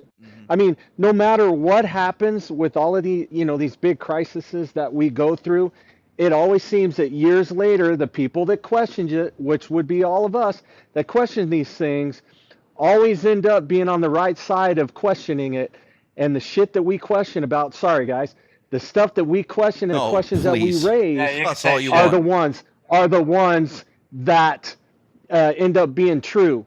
And do we get any love back? It's just like, hey, chalk it up. I'm batting 1,000 over here. It's just like the whole vaccine and the whole bullshit, right? So we are the bad people because we question stuff and we don't, like, dude, they're just messing with us. Are we the bad people or are we the smart ones? You know what I mean? We're the ones that are sitting there looking at this stuff and taking the time to not just be a sheep and go along with everybody else. We want to dive into it because ultimately, at the end of the day, we're our own people. We're our own selves. And we want to know exactly what's going on. And we want to feel like we have that ability to think for ourselves. And we don't want to fall in line with everybody else. And we get chastised for it at the end of the day when it's all going down. And then 5 years later, or however long it is, we learn, things finally start to come out, and then we learn we were right. Yeah, I do. On a lot of Everything you're saying, I am aligned with 150%. Right, Okay, right, like, right. but what's killing me is there's people like that all of a sudden aren't, just because somebody like Trump comes out and says, "Nah, Candace is crazy. Don't listen to her." And then Right. they're automatically going against her. You know what I mean? When she could have many valid points. You know what I mean? And just causing people to, like you said, to question it, to look into it further. And it doesn't have to be this case in specific. You know what I mean? It could be so many other things happening, like the government itself. Don't just take it at face value. Look into it. Look where the money's going. Look at who these people are aligned with. You know what I mean? It's such a bigger picture here. Well, And if I may, go ahead. Sorry. Oh, so like right now, there's like pretty much two camps, right? There's the Fed story, and there's the those that don't believe the Fed story. For the most part, things are broken into two camps. What if, and to kind of go into Bill's thoughts, is what if the evidence is so shitty on purpose so that you could have the counter argument to the Fed slop. Meanwhile, Charlie isn't dead and he fucking went through a tunnel or something else happened, and that this is the misdirection used to keep everybody off that trail. It's a possibility, that we should take note of, in my opinion. Even, if it's not the case, but maybe it is. I just want to read this comment real quick. At least half the population is so free range MK Ultra that no matter what truth they are shown, they won't care. Right. And that kind of goes into some of the stuff, they're releasing all these videos and these files for the UFO stuff. And I was talking to, just the other day, I was talking to Philip Mantle, who's been in the UFO game for 40 plus years as an author and a researcher. And I brought it up to him that with the invention of AI now, you see these videos, and it could be a legit video that shows like that guy with the thing, what appears to be a thing at the Charlie Kirk assassination. If that's a real video, it doesn't matter at this point anymore because people are going to poo-poo it and say it's AI anyways. So with the invention of AI, anything you see anymore, you can't be trusted. It could be a mothership land right in front of me 5 feet away. I hold up my phone and immediately I'm guilty of AI, So you can't If I trust may, anything anymore. to That's why you strengthen your have to case, go ahead, I'm sorry. so to strengthen your case on that, by the way, just recently James Lee released a story on it. Mark Rubio did a video. He's the defense secretary, right? Or yeah, Right, Secretary of State. He did a video and said a bunch of shit. James Lee did a thing on it, put up that video, and he got hit, and they were claiming it was AI. And he had to go back to the fucking White House thing to show that it was legit. So they were right, trying to use it as an right, excuse to blur the line. So what you're saying, is already in action. It's to strengthen it. Well, right. they've been threatening about this deep fakes for a long time now. They've been saying, "Oh, these deep fakes are coming out. Beware the deep Yeah, fakes." you're not going to stop it. We're not going to be able to tell the difference. And yeah, I know they had that whole thing going. Well, I think that we're almost there at this point, anyways. I mean, there's people that will sit there and watch a video and then they'll catch 3 frames or 4 frames on the video and go, oh, look, he has 6 fingers. Or like when Andrew Tate got busted and they're shackling him up and they said, oh, his shoe disappeared. You know what I mean? Mm-hmm. So we can't trust anything anymore, which kind of feeds into what we've been saying for years, anyways. That you can't trust anything, so you've got to dive into it. Like and dude, I'm diehard Trump. Everybody knows it. I'm not apologetic when I say it, Okay. And You're not going to want to stick around for the second part of this. No. That's okay. That's okay. Because oh man, we'd love this though. We'd love this. Go ahead. right. So, and the reason that I bring that up is to make my point that even though I am, and look, dude, I got a crush on Candace. I'm not gonna lie. Hey now. But okay. Hey now. So the reason that I bring this point up is even though I'm a dieharder Sorry. and I love the Q stuff just like anyone else, even though Jonah's got more of a handle on it than I do. I love that stuff just like anybody else, and I would love nothing more for it to be 100% true. I question everything no matter what. It doesn't matter who I like, who I support. It doesn't matter. That's just the way my brain works, and I question everything anyways. Like, that's the point, look, man, my thing, right. I don't know if he actually got shot in the ear, but you know what? All I know is the dude standing behind him got killed. You know what I mean? So I don't know what happened. I know that across the field there was a tower, and there was a picture of somebody standing on the tower with what looked like a rifle, like a sniper guy. And you can't tell me that they, weren't aware that some kid was running on that roof. Right. And people were pointing it out, and I get it. Everybody's caught in the moment. I get it 100%. People are screaming and pointing, and nobody's doing anything. Whatever happened that day in Butler, I don't know. I wasn't there.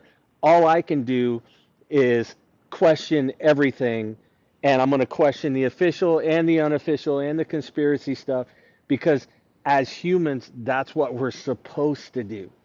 You can't take everything at face value. You have to. But that's you know what I mean? What you're supposed to do. You said it. That's it. That is what you're supposed to do. That is, if you believe, you know what I mean? Even if you're with the Q movement, all that shit, and this is a wake-up operation, that is the idea. You know what I mean? Right. So you're right on with it, Right. Like, and if I may, there was a pattern. If you look at Butler, the Charlie Kirk assassination, the Vegas shooting, these are all large events that occurred, and they want you to look right past it, right? Like, there's really no answers for Butler, right? They want to just skim right through it. It went away. The Vegas shooting, when that happened, I mean, fucking, it was huge, and then all of a sudden it just fucking ghosted, right? And I think they wanted the same thing to happen with this Kirk thing. But it's like a consistent pattern that I'm recognizing at least. I just kind of wanted to throw Well, out there, kind of like. like with the Butler thing, like you said, Chaz, like there was reports of him running across the roof and people pointing it out and shit. There's no way that the Secret Service is letting that go. And if you remember when it happened, that lady that was I can't remember her name, that was in charge of Secret Service, she said, "Oh, we couldn't put him up on the slope roof or whatever." Yeah, for safety reasons. Yeah. The Right. fucking White House has a slope fucking roof, and there's fucking Secret Service on top of it every fucking day. Right. Well, What? look, man. It all goes back to Daily Plaza, dude. It all goes back to the limo driver turning around and look. Conspiracies are the greatest thing ever because they give you Allegedly. something to do and they pull you out of normal life. They give you something to do, and it's fun looking into this stuff. And it's question everything. You Yes. Fun question fact, by the everything way. 100%. Fun fact about that limo driver: his name was Stephen Greer, right? He got Oh, put wow. on the detail. He got put on the detail just weeks earlier, 2 weeks earlier, because the driver who was going to be on died of a heart attack in Camp David, right? So Right. then this guy, Wow. Stephen Greer, gets put on, and this guy was a chauffeur and worked for one of Kennedy's old nemesises and shit, right? Like one of his opponents and shit. So Right. it's just there's a lot of interesting facts when you go back and look at these things. Like they just Right. never add And up. Not then, not now. look, that's the beauty of the internet and the day and age that we live in now is the fact that they can't hide anything anymore. They can put out whatever official story they want to put out, and within 30 minutes, people are already, pardon the pun, but shooting holes in it. Mm-hmm. Within 30 minutes, people are dissecting it and taking it apart. They can release whatever video, and it doesn't matter. People immediately point its foot disappeared. You know what I And mean? people start Or flooding the zone. right, or AOC's getting perp walked and she doesn't have cuffs on. Hey, that's my Hey, girl. no, don't you? Hey, don't you talk about her, man. Don't you talk about her. So, boys, I gotta jump off here. I just want to say thank you Chaz, it's been for an allowing me absolute to pleasure, come on brother. and bullschniting for a little bit. And thank you guys. Thank you, Snoop, for helping me.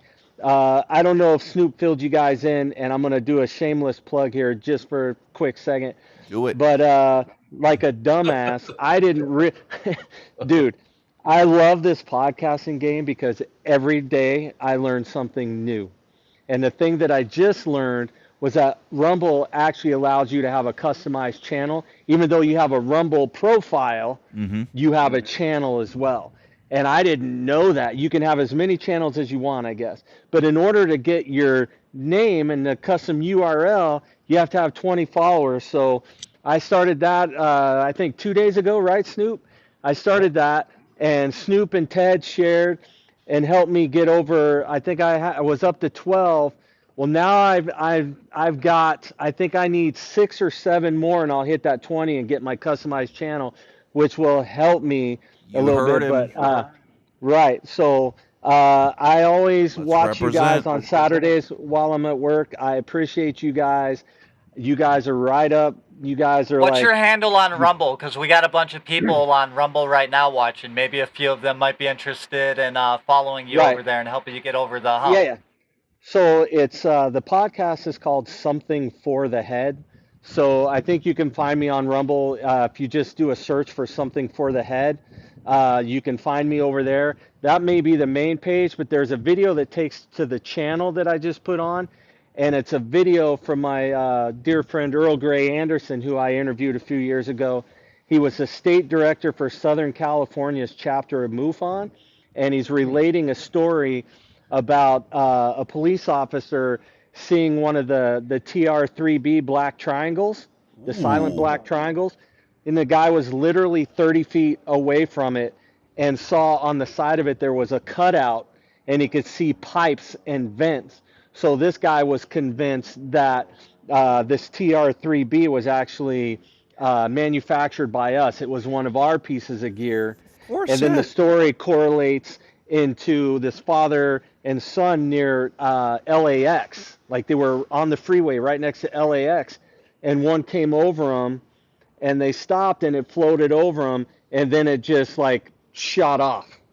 But they're convinced that the TR-3B is our technology. Damn right it is. I am. And right. So I just put up a little, like a 1 minute, 40-second video, and it's audio from when I did the audio stuff, but it's Earl relating this story. And if you click on that, it actually takes you to the channel I'm trying to get the followers on. And if Okay. you click that follow button, if I get to 20, I'll do something. I think I'll send somebody. I'll pick one person out of the 20, and I'll send them those nude photos of Snoop I've been hanging on to. Oh, damn it. Is that Bro, a I know. win? I'm sorry. I've been really working on getting the two of those unstuck. Isn't your but- mom gonna be mad though? Of course. You know yeah, I what? had You to- know what? Fuck you. And you know what? You're lucky I love you. And you know what? You're allowed to say shit like that because I've known you for what, 30 years almost? Yeah, Maybe? yeah. Fuck. It easily. Chaz, I'm so sorry to So- hear that. I really, really am. I've known him. Bro, he's known me since I was fucking like what, 19 years old or something, and I'd Right, sneak yeah. into the clubs back then. Yeah. So, That's well, great. gentlemen, again, thank you so much for allowing me to come on and give you a little piece of my brain. And Something for the I head. appreciate you. Something for the head. So, thank you guys for allowing me to do the shameless plug. I know you don't have to, and I appreciate Oh, that. dude, all the no, world to we're me. all about that, man. That's our deal, dude. It always has Right. been, always will be. And if So- you can't, I mean, I know we're gonna help you out too. But if you hop on X real quick or whatever, and when you have a chance, you could go underneath in the actual replies Comment. of the post. Oh, right. Yeah, and Right. put your link there. You know what I mean? That way, at least the people that Right. are on there can see it Yep. there too. So. All right. And Chaz. thank you guys very much. I got to get back to work, otherwise I'm going to yeah. be homeless. Hey, to good to meet talk you, to you, man. Chaz. Thank you, gentlemen. Later, dude. Peace. Later. like Yeah, that. Chaz is a good dude, man. He so happy is. He can stop He by. puts up Yeah. with you, which is wild. You know? Yeah, I mean, he knew me when I was a fucking way ornery little fuck, dude. Mm. Like running Like around last the rock, week. running around the rock and roll clubs wearing leather pants and shit, dude. Whoa, Oh my buddy. God. Whoa, let's keep some of Yeah. that stuff to yourself. man. Whoa. Yeah. I Dude, can't. okay, I don't. so- go ahead. I would say I don't need it. I don't think I need a visual of you in leather pants. So. I think I might have one pick. Oh my goodness. Yeah, I might we'll, share it. We'll share it at the end on the outro music. But after dude, it I ends. want to, because we got to get into the other stuff. But we need to wrap this Candace Owens, Andrew Wilson stuff up. But one thing that I really took away from the whole Andrew Wilson, Candace Owens thing was how nervous this Andrew Wilson was.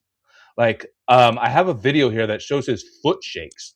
Like, I mean, if you watch the videos, like I said, I haven't seen the whole debate. But every clip I've seen, I mean, this foot is just nonstop fucking shake, shake, shake. Like, look at this. It was at this moment that he knew. He fucked up.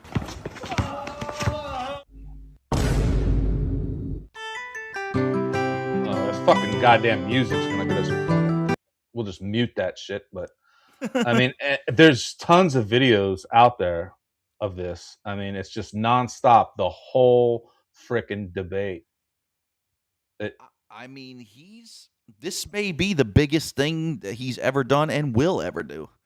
And At this paid point. $300,000 to do it.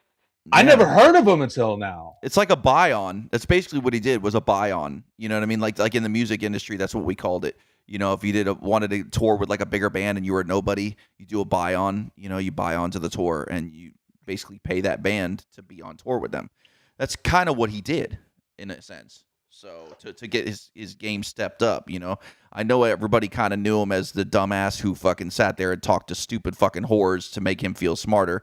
You know what I mean? Like that was his major fucking accomplishment. Now he's trying to dive into this more serious game to be taken more serious. And what he got cooked, right? Can we all agree that? I haven't seen it, but I mean, from what I can 100%. tell and what I've heard, he got fucking smoked. So, Dude, I will be surprised if Candace Williams or Candace Owens doesn't get indicted for murder because fucking she butchered this guy fucking live, dude. Aggravated murder. damn. Aggravated, that's right.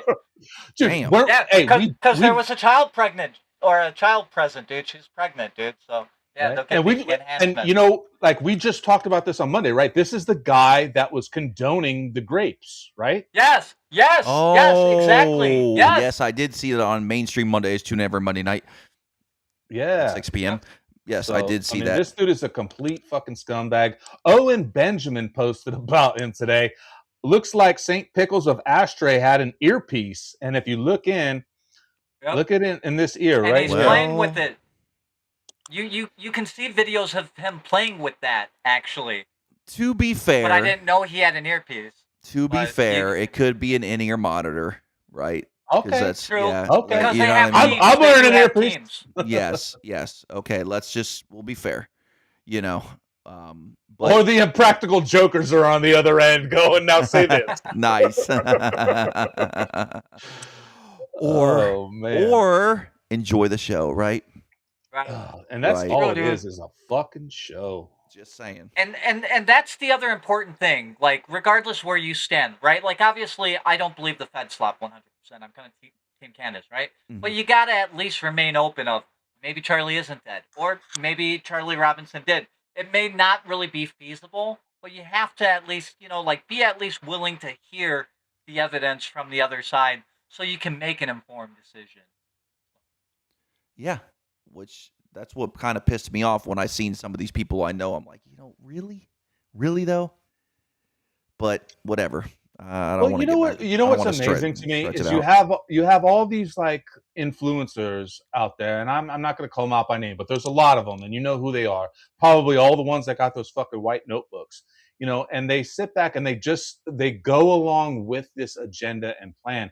They stick to it, like they don't waver. And you know what? Like if you haven't wavered in your thoughts over the last few years based on what's been happening, there's something wrong with you. You know what I mean? Because like I wasn't the biggest Trump supporter, but I did really think that maybe this man could make a difference.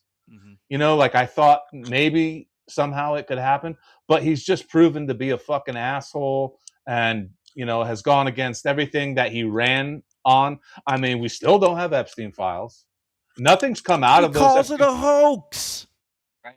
He did call it that. And he has all these people that were calling for it before, right? That were ranting and wanted it, and like that was part of the promise. Now they're defending that they're not getting it, right? Like, oh no, this has never been a thing. So there's an issue there, Yeah, shout out to fucking Ominous, dude. What up? That's an X comment? Am I reading that That correctly? is an X comment. Oh yeah, it is. Hey, So where did he come Ominous. through? Yes, tell us whose page you're watching it on. Yes, please list that in the comments which page you're watching that from. That way, I bet you is he on everybody Ted's? go to that one. Everybody go to that profile. I don't see it on your Snoop. I'm monitoring yours. Shiva, Okay. I can see Witness. I can see. Oh, was Shiva's comment? Shiva Not on moved over to here. YouTube. He moved over to YouTube to check it. Yeah, but he Shiva was was on on X at YouTube. one point to say test. I'm on Snoop's. Snoop's. Yeah, I can't see you All right, on Snoop's, Ominous. Everybody go to Snoop's. If you're Yeah, still maybe watching it's and you want to working. comment, go to Snoop's live feed then. Yeah, that's right. Go to Snoop's. So it's just Ted. I don't know because why I'm doing this, but I know Well, everybody because- typically goes to Ted's. You know what I mean? 'Cause So even on Snoop's, I can't see Ominous is here, but I can see him there, and he's inside on Snoop's. So X has always been fucked up with comments. there's something weird going on, bro. I Like, told you there's it's the something fucking funky. website or it's the app. It ain't EV Mux, dude. It's fucking Elon's fucking palace. It's like Dude, it's like of picking and piss. choosing. Did you ever see, Bill? We were doing streams and you couldn't use the word balls in the comments. Yes, I remember you showing that.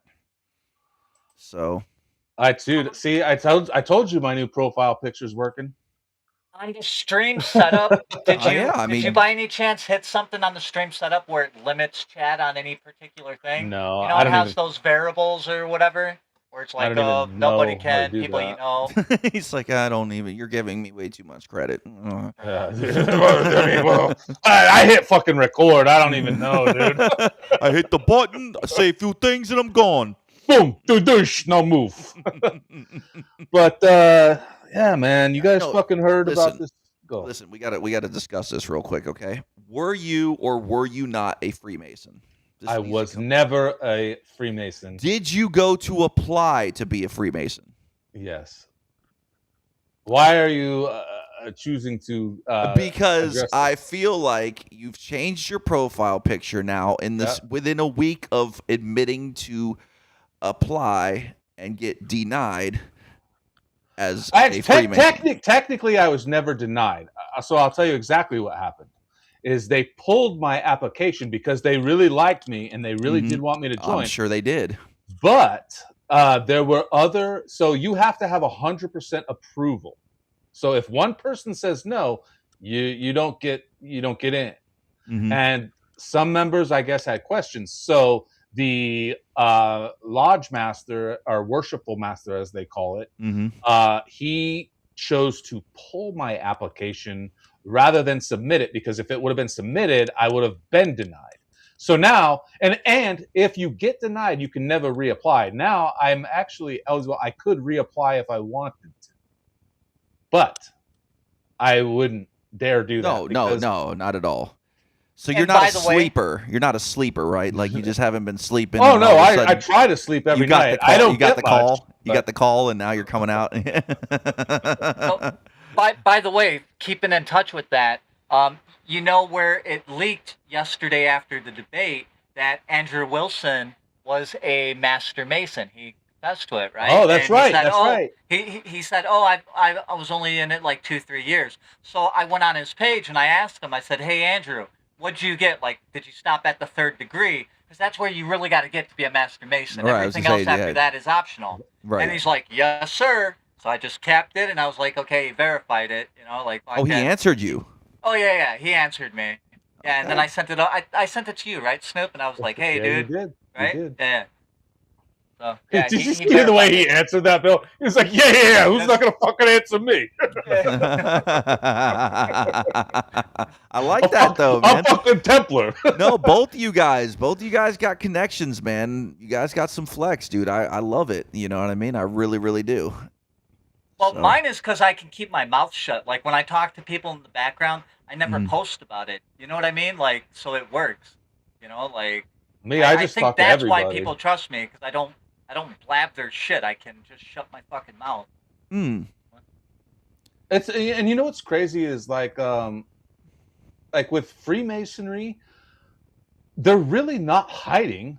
They're out there. You know, I mean, you see guys with fucking Freemason license plates, bumper stickers, they're everywhere. And they say, if you want to become a Freemason, just ask one. Right. I mean, again, we know the drill, right? Like the lower levels of Right. it, you know what I mean, are just oblivious to what goes on at the top, and 90% of them, 99% of them don't make it past 3rd degree, you know. There's only the select few that really, really want to go on, right? Dude, and I'll be honest, man. All the times that I would go have dinner with these guys and go to the open lodge meetings, like, it's just a bunch of old dudes hanging out. I've heard this before. There's like a lot of like military guys, of like course. law enforcement, and it's just because they need that brotherhood connection. You know, they retire or whatever, and they want to feel that brotherhood connection and stuff. And You're it's like, selling it, bro. You're selling it right now. And I mean, just so you know, water Fucking with you. water stays frozen up to 32 degrees, right? It's not until the 33rd degree that the Mason can truly move openly throughout the organization. Because that's when you can become a Shriner, and that, you know what I mean? So there's a lot of symbology and kind of structure that's set up. that's a good analogy. I never heard it that way, and I like it. Water. It's appealing. The whole thing's appealing, right? To learn all the secrets That's of the like universe. we talked about the other day. So is Scientology. It just sounds Right. like you know, to make yourself better, to better yourself, to bring out the best inside of you. That's how it's designed, you know, is to make people better. And you know, the problem that I really have with it all is like it's the hiding of history and technology and stuff like that that allegedly is in there. You know, like if these guys are like sitting on all this ancient technology and history and stuff and know things, share it with the fucking world so we can all grow and prosper as a fucking society. You know, we don't need to, like, I don't know. I don't even know what I'm trying to say. Okay, where I have an issue is the ritualistic aspect of it, right? Like, what is that? Why can't you have this club and everybody goes and you're doing great things for the kids and all this shit, but then there's this whole other side to it, you know, for no apparent reason, right? And their wishy-washy takes on the Bible and, like, you know what I mean? Like, there's just all this other spiritual, paganistic right. Well, side to it. Like, why the fuck is it there? You know, if there's nothing to hide. The rituals act out the story, right? So like Hiram Abiff and how he was killed and shit like that, right? So that's how you, through the rituals, they also act out the thing. But there's more stuff in there. But yeah. Right, but I mean, but why do that? You know what I'm saying? Like, why not it's just like if you go to phoneboothpodcast.substack.com, you can pay to get bonus content. You know what I mean? It's no different. Okay, hold on. I'm sensing a difference. I really am. But for the sake of argument, I'll accept it. You know, like, okay. Go ahead. No, wait, one more thing. Because Templar, I know you'll know about this. Okay, the whole thing, like, if you, how's it go? I'm gonna paraphrase, and I'm gonna fuck it up. But like, if you say the secrets of the Mason, you're fucking beheaded or gutted or whatever it is. You'll get your fucking throat cut. Right? Yeah. Okay. I know it's just symbolism, blah blah blah. But can you kind of delve into that a little bit and why that is? Well, yeah, because it's the lodge's secrets, right? Like, to them, right, one, it's honor, right? And to answer your thing, why do they do these rituals and whatnot? Because it gives, you know, like the lodge masters or whatever, an idea to get a grasp on you. Your moral flexibility. Can you shut your fucking mouth? Are you dedicated to learning the information of the mystery schools, right? So you can kind of tell along the way. It's really easy to weed people out. And then when you approach them, you know, on just something small, right? Just a little test that they don't even realize. And it's like, oh, they went this way. Let's try something else. And the next thing you know, it's like, okay, this is the kind of guy that, you know, we can bring in or that we can advance. Right. You know? Like, that's the purpose of it. That's what my whole point was. And I knew you would lay it out that way. Is like, that's when it's not just your local boys drinking club. Correct. Snoop, you know what I'm saying? They don't even drink there. Yeah, but you know my point. You know what I mean? Like, it's whatever. Moose Lodge, Shriners. They go down is on Bills and he's up. I know. So, you know, anybody that's listening on Ted's. Oh, he's on Ted's? Bill, no, he's on mine. He's on mine. Yeah. No, if you're on Ted's and you still want to comment and you didn't lose, you know, hope to do so, move over to one of our other ones. Templars, anybody's, Snoop's, mine. And please comment, because I want a lot of feedback on what we're talking about here tonight, because it's kind of ridiculous, you know? It really is. Like, people are just fucking sleeping at this day and age, at this fucking stage of the game. Like, it's unacceptable, you know? We shouldn't be here, but we still are. Thanks a lot, you motherfuckers. So, back in, like, the 1800s, there was this guy, I want to say his name was Roger Morgan. His last name was Morgan. And he was like, I'm going to write a book and I'm going to expose all of the secrets of the Masons. Okay? And what happened was he came out of jail and they grabbed his ass and they threw him into a carriage and there were tons of witnesses and he gets carted off and he's screaming, murder! Murder! And then he disappears and he's never seen again. So all these town people see this, so they put these people on trial or whatever, right? Like, nothing happens initially. And then the people, like, fucking rebel, and then there's another trial. And a byproduct of that is the first third party that we had in the United States was the anti-Masonic Party. So interesting. William Morgan, I think, is the guy's name, but it's Morgan if you look it up. So that's another thing to answer about, you know, the secrets and shit like that. Right. Like they will, if you are a true threat, like they'll hold the code against you. If you're only a second, third degree, you don't really know anything. You're at like subsurface level. You're not a threat. What are you gonna tell? That you went to the lodge, you got blindfolded, you got knocked on the head, and you fell backwards, and your brothers caught you. You know what I mean? Ooh. So I have a funny story about this. Is my buddy that actually got me to start going to these weekly dinners, because you could go, like you have to go to these lodges. Hold on, ominous. Yes, they did have checkerboard flooring. I just wanted to answer you real quick. All of them do. It's standard. But so Dualistic. you and before you can even which is apply, Kabbalistic bullshit. before you can even apply to become one, you have to hang around. It's almost like joining a bike club. You have to hang around for a while so these guys get to know you and feel you. So I would go to these weekly dinners, right? And my buddy, he got approved, and so he was starting to go through the degrees. And he had told me some stuff about his past. I don't want to talk about, you know, what it was. But when he got to the third degree, they start grilling you. They start asking you all the hard questions and dive into you. That's where the term giving someone the third degree comes from. That's where that phrase stems from. And so they found out about his past and they kicked him out. They said, you're not going to be a third degree Mason. You're kicked out. Boom. He can no longer apply. He can't join. He's banished from it. So after that happens, one of the other Masons, who was a master Mason, he called me and he says, hey, man, dude, I just had to do this to so-and-so, blah, blah, blah.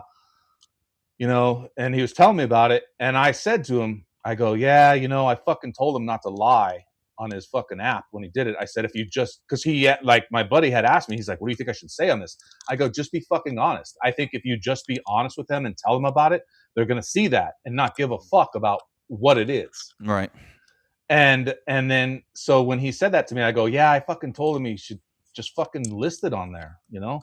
And he's like, you fucking knew about it? I was like, well, yeah. And he goes, well, why didn't you say anything? And I was like, well, I'm not a Mason. It's not my position to say anything, you know, and nobody fucking asked me, you know, and Right. why would anybody ask me? Right. You know, The Pretty dinners he was talking about, that's a part of like the sponsorship. So I have a good friend who's a Mason, and I have a brother or an ex-brother-in-law who's a Mason. And back when I was like in my 20s, and you know, from probably like 16 into late 20s, I considered myself an atheist for a while. And at one point, I had like an interest because I was learning who the Masons were and whatnot, Right. and they were you telling wouldn't me be about it. eligible. Right, because I was an atheist, right. Yeah. So that was the only thing that really saved me back then to even considering going in for the dinner, is because you have to have faith in a higher power. It doesn't have to be God or whatever. But back Mhm. then I was like, oh, that's all fucking nonsense, and I'm not just going to lie, you know. But by the time, you know, I came back into my faith, you know, it's like, I'm never going to take a fucking vow like that. You know what I mean? Thank God I didn't, you Right. know, because things could have turned. But yeah, that's all part of the process, dude. Going to the lodge, going to the dinners, networking. It lets them feel you out, and they decide if you're a person of moral integrity, you know. And if they, like he said, if they find out you're not, then it's, you know, room for banishment, you know. Like Interesting. one thing that interested them in me was that I have family that within Masonry. You know, my grandfather's brother was a 32nd degree, and he even told like some of my family that he regretted it later in life. He regretted becoming that and being a part of all of that. And it goes all the way back to Benjamin Franklin. Benjamin Franklin is a great uncle of mine, you know, so No it's like shit. it runs in the family. And so that was something they were interested in. But you know, I'm glad that the way things played out with me anyways, because you know, having learned what I know now, like I don't want to be a part of it, you know. And like that. My whole thing back then was I wanted to find out the fucking secrets. I wanted to fucking learn. Mm-hmm. You know what I mean? And I think those are the wrong reasons to try to go into something like that. You know? Plus, back then it was harder to learn about these things because the internet was relatively young, right? The information wasn't as abundant as it is now, and most people didn't even know what direction really to even look. Like, how do you find this information? Most people didn't even know it existed, you know. So to kind of add on to that point. Yeah. To answer you, Omnis, I'm not really exactly sure what the regret was, but I think maybe he saw the evil and darkness that it becomes the higher up you get, maybe. I'm not exactly sure, so I don't want to put words in his mouth or speculate, yeah.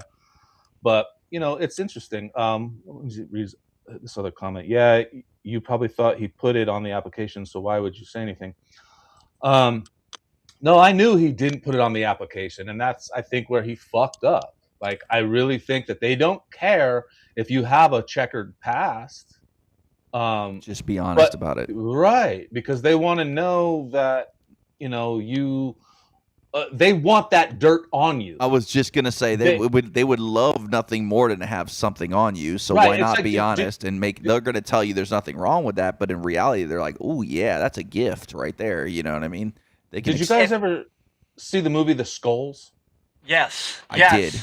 I fucking did. It's owned been it. a I long binge-watched that time thing. ago. I was a long time ago, but Yeah, so I don't remember all the bits and pieces of it, but I know I saw it for sure. Yeah, That's the I guy, mean, the they dude break from it Dawson's down. Creek or whatever is in it, like that. Is Yes, that the one? yes. I mean, not that I know what Dawson's Creek is or anything. I've never watched that show in And my it entire has life. fucking the dude who died from Paul Fast and the Walker. Furious. Paul Paul Walker. Walker's in it too. Ah, that's right. Okay. Ooh, interesting. Yeah, Maybe they and took it's this- pretty accurate, even down to the war room inside the tomb. So, I mean, they did a really good fucking job on that. How do movie you of know, putting- Templar? Because I've done a lot of study on Skull and Bones. I bet. Is it Oh, really man. true that they all jerk off on the dude and shit? Yes. Like, Yeah, That's you have to fucking- lay in the coffin, right? And you have to admit and confess to all your brothers all of your deepest and darkest secrets, right? Because you guys got to be able to trust each other. However, just like in Scientology, they're recording all that shit. So if you ever step out of line, you know, they know exactly what to hit you with. So that's just what I'm saying. Like, if he would have been honest on the application, they know that he can trust his honesty. Correct. You know? Mhm. So that way, Right. if you do add anything more to that checkered past, they can keep a secret. They got you. Because if you lie on the little shit, they can't trust you on the big shit, right? That's But if right. you just lay it out there and you're like, I did this, I did this, I did this, okay, you can own that and you'll be straight with us. I Mhm. can take you at your word. But if you lie on something stupid, then if something serious comes along, why the fuck wouldn't you lie on that too? Right? We could never pull you into the inner sanctum because you're too much of a security risk. And you know what was so stupid about it? And I tried to tell my buddy at the time about it. I was like, it's public fucking record, dude. Anybody can fucking look it up. Right. It's not like you're hiding anything. Just Right. fucking be honest about it. Yeah. But that's okay. Maybe it was all for a reason, bro. You know? He could be getting fucked in the butt right now and eating kids, but he didn't. You know, like I don't. I'm not trying to be racist, but I think this guy was black, my friend, and I think. Oh, well, there you go. Yeah. That, you know, did not. So he play already in had his strikes favor. against him. Right. You know, but I mean, they're accepting of it on the level, but Right. like there's the Prince Hall Lodge is like the main fraternity Masons. Yep. for Africans, you know, and that leads into Boulay, which is what Kobe and LeBron and all. I was gonna say, did they all become gangster rappers and basketball players? Yeah. Is that how it fucking goes? Yeah. And most people don't realize it, but there's two branches of masonry, right? There's the Scottish Rite, which is pretty much everyone who cares It's about right, not Reich, by the way. All right. Yeah, right. Sorry. Which is I what like that everybody knows. But there's also the other side is the York. the York side, and Snoop that's sure not knows a as lot well about known. it. Oh, because he studied. You know, he Sure he he looked did. into it Sure. and learned. Sure. Well, yeah, I mean, dude, I would go into the lodge. They'd have the fucking posters on the wall that would show, All right. like, after you get to the third degree, you can go to Scottish or you can go to York, and these are the way that the degrees work, and you go up and You it's want to like know what question to ask a Mason if you want to know if they're a Mason or not to get things going for the password? Ask them if they're a traveling man. Okay? Oh. And they will respond to you first and foremost. They will tell you, yes, they're a traveler and that they go from east to west. And then when you get embraced, you'll hear the password. Oh, from east to So, west. yes, What's from east funny to is west. like when you go into the lodge, the master mason sits in the east. Mhm. They're in the north is blank. Nobody Yep. sits in the north. Right. Yeah, you got all the cardinal Wild. directions up in the thing, and the door to everything is structured based on east. Everything But it's is just structured. it's just an innocent guys club, and they all get together and raise money Right. for kids. In Well, fact, I and believe when- it doesn't is every entrance has to be on the east side, Yes. right? Correct. Yeah. Correct. Yes. Just like the pyramids, by the way. You know? Just saying. Just saying. All based on Christianity, I'm sure. Oh, 100%. Yeah. Couldn't be anything else. Ominous Optic wants to know what wouldn't be acceptable. Any examples you can give? I'm not sure. I mean, I think Like you probably couldn't be a if you- fucking murderer. You couldn't be yeah. a thief. You know, like you can't be armed robbery and shit and get in. You got to be what they define it as high moral character, right? So I think maybe even if somebody had something such as like an armed robbery, maybe like they would probably still accept them, maybe depending on how they've grown since then. Correct. You know what I mean? Correct. Like if And this how open and honest they are. Exactly. right, like if it happened 20 years ago and they've shown there have been an upstanding character since then and tried to better themselves and shown progression, I think they probably accept them still. Correct. What's crazy though is I'll tell you there was one guy there, and he was part of D Malloy, which is like for male. It's the predecessor of the Masons. It's for kids up until the age of 18.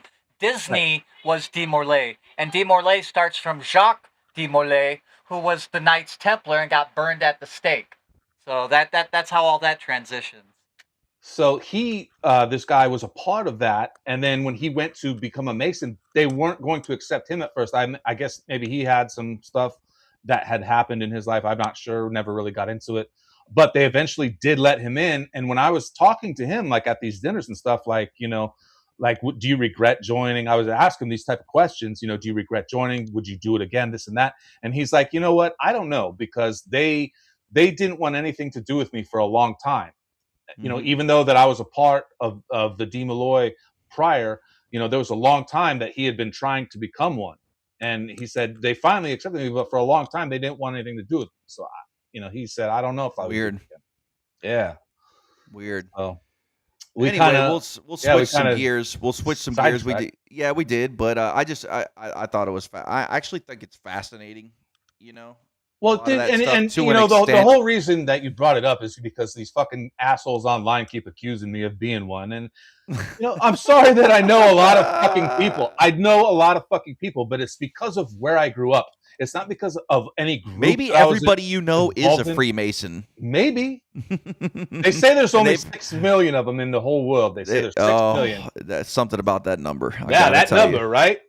I gotta tell you, it's a hot number. But, so what else you got for us, Snoop? You are the bringer of content this evening. I know. Before we jump off that real quick, just so everybody knows, the number 47 is highly Masonic, just so you know. It is the building block for the Masonic order, right? Like the Pythagoras theorem, all that relates to 4-7, which also then when you add goes to 11, which is one of the master numbers. But anytime you see 47, like our boy El Sayed, right? His polling was 47 to I think it was like 53 or some shit like that. It lets you know that they're building this person. That's the insight. Just like when you see the number 33 and these things. These are all signals. These are all indicators. And I'll leave it at that so we can properly segue. But we gotta have an episode and all that. We got to have an episode that dives into that really, really deep, man. I'd love to get into that shit. You know what I mean? Like, and really have you break it down. We might have to set something up for that. I want to know too, like, isn't every number something?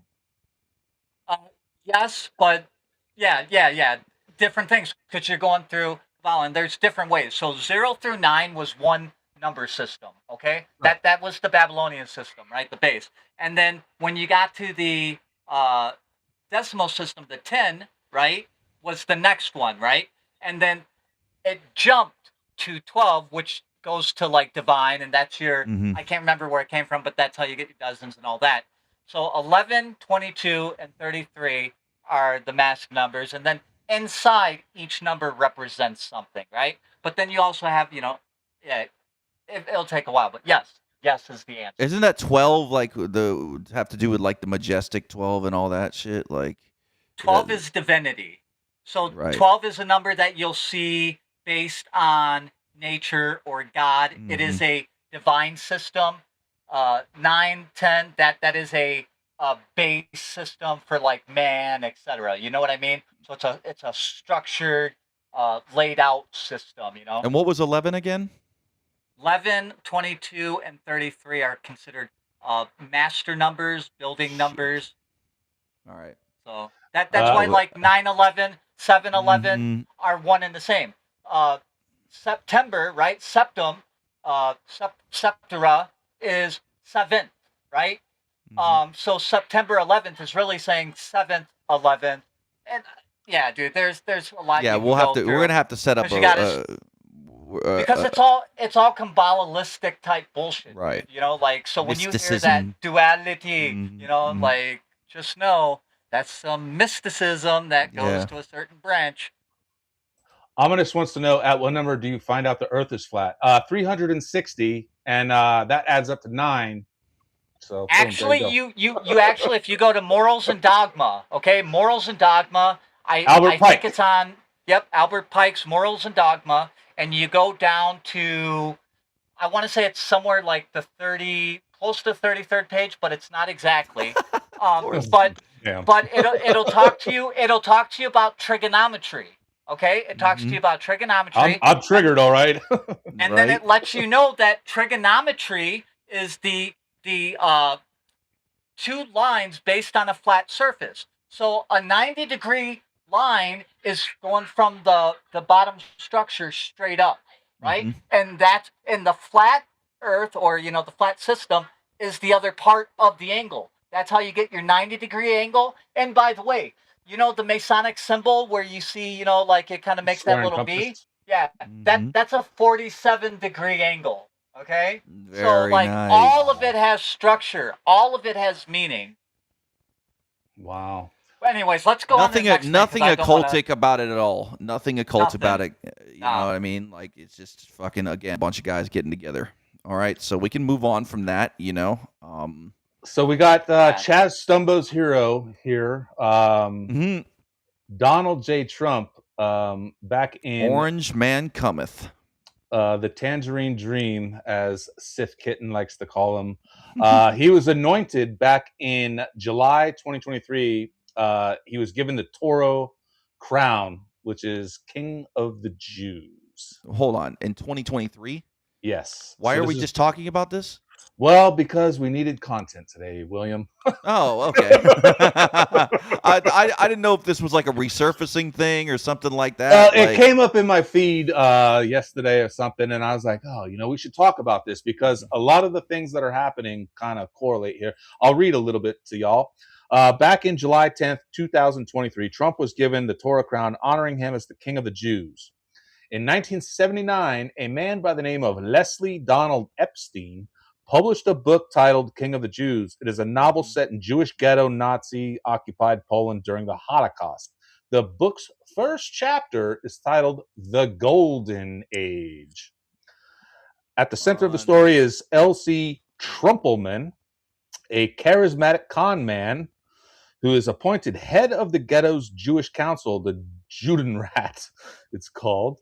Granted authority over his fellow Jews, Trumpelman gradually builds his own authoritarian regime, placing his image on money and stamps and deciding who will be sacrificed to the Nazis in the belief that doing so might save others.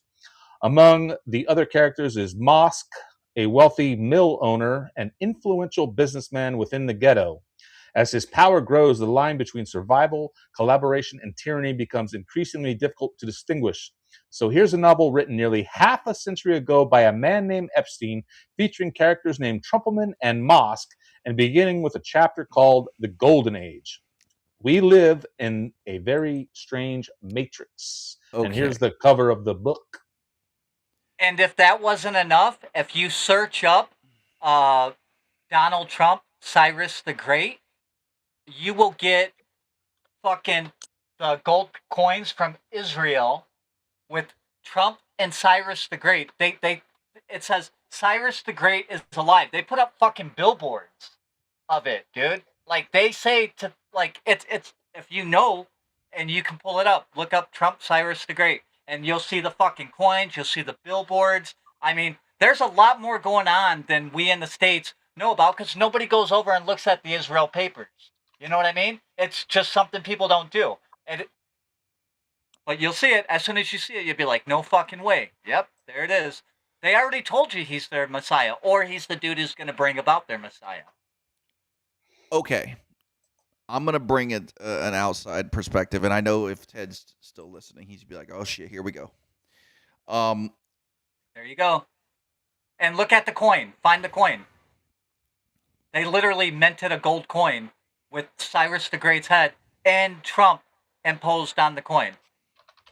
There's two ways this is going. Go ahead and pull the coin up. Oh, shit. Hold on. Because it goes right alongside with the Ingersoll Lockwood book series as well.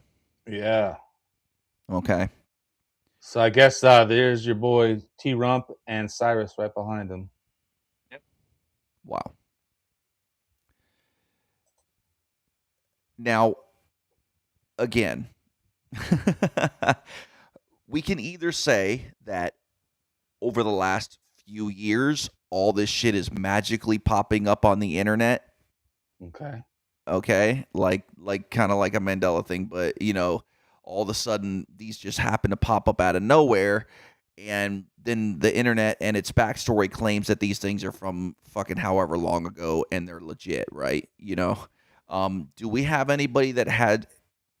know of anybody that had actual physical copies of this stuff? Or is it just more of right now, like pictures on the internet and you could trace it back to when it was published and all this stuff that's written on the internet? Because the Ingersoll Lockwood thing was never even talked about either until years ago, right? With the Barron Trump thing and the, you know, all the whatever fucking the last president and the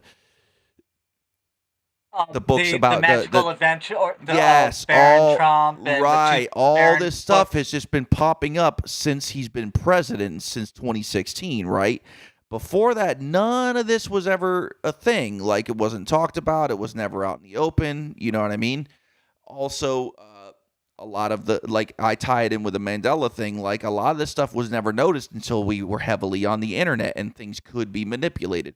So is there a possibility, okay, let's go for operation purposes, that a lot of this shit could have been made or designed around to fit a certain narrative that's going on right now, okay? Or, yes, it could have been as old as it is, written out this way, and they actually found their Trumpelman, and they found the person that was going to fulfill these, you know, prophetic fucking stories. The only problem I have is they're fucking stories, you know what I mean? They're not exactly in some sort of Masonic Bible or some, you know what I mean? They're not in the fucking, you know, Torah or whatever. You know what I'm saying? Like, these aren't like religious writings that these are in. These are just people's individual books and art. You know what I mean? Well, wasn't that all the Bible was? Was individuals' books? Okay, you could be fair with that, but you understand what I'm saying. People aren't taking these things as you know, literatures of worship. You know what I'm saying? So, like, where does it fit in the storyline being, you know, prophecy, fulfilling prophecy from a fucking book? Or is it just a strange coincidence? You know what I mean? Like, but the only thing is, I don't buy the coincidence part because of the Epstein, because of Trumpelman, because of the story behind it, because this is putting his name on the money, because of all these things. it's literally describing what's happening now, right? So either someone did this and that was their form of putting the, karmatic whatever out in there, and they have to tell you part, right? Or it was just invented recently. That's my point. I know you want to say something, so I'll be real quick here. I think I can't remember who I just heard say this recently. I don't remember if I was talking with Templar about it and you said it, or maybe I was listening to Bill and Ted talk, and you guys were talking about the Barron Trump stuff. And the thing about all of that is Donald Trump could have heard about those books and just named his kid fucking Barron after reading those books. That's entirely possible. True. The thing with this is a little different because this book was written in 1979. Says Epstein, who? Okay. But you get my point, right? I'm not like trying to.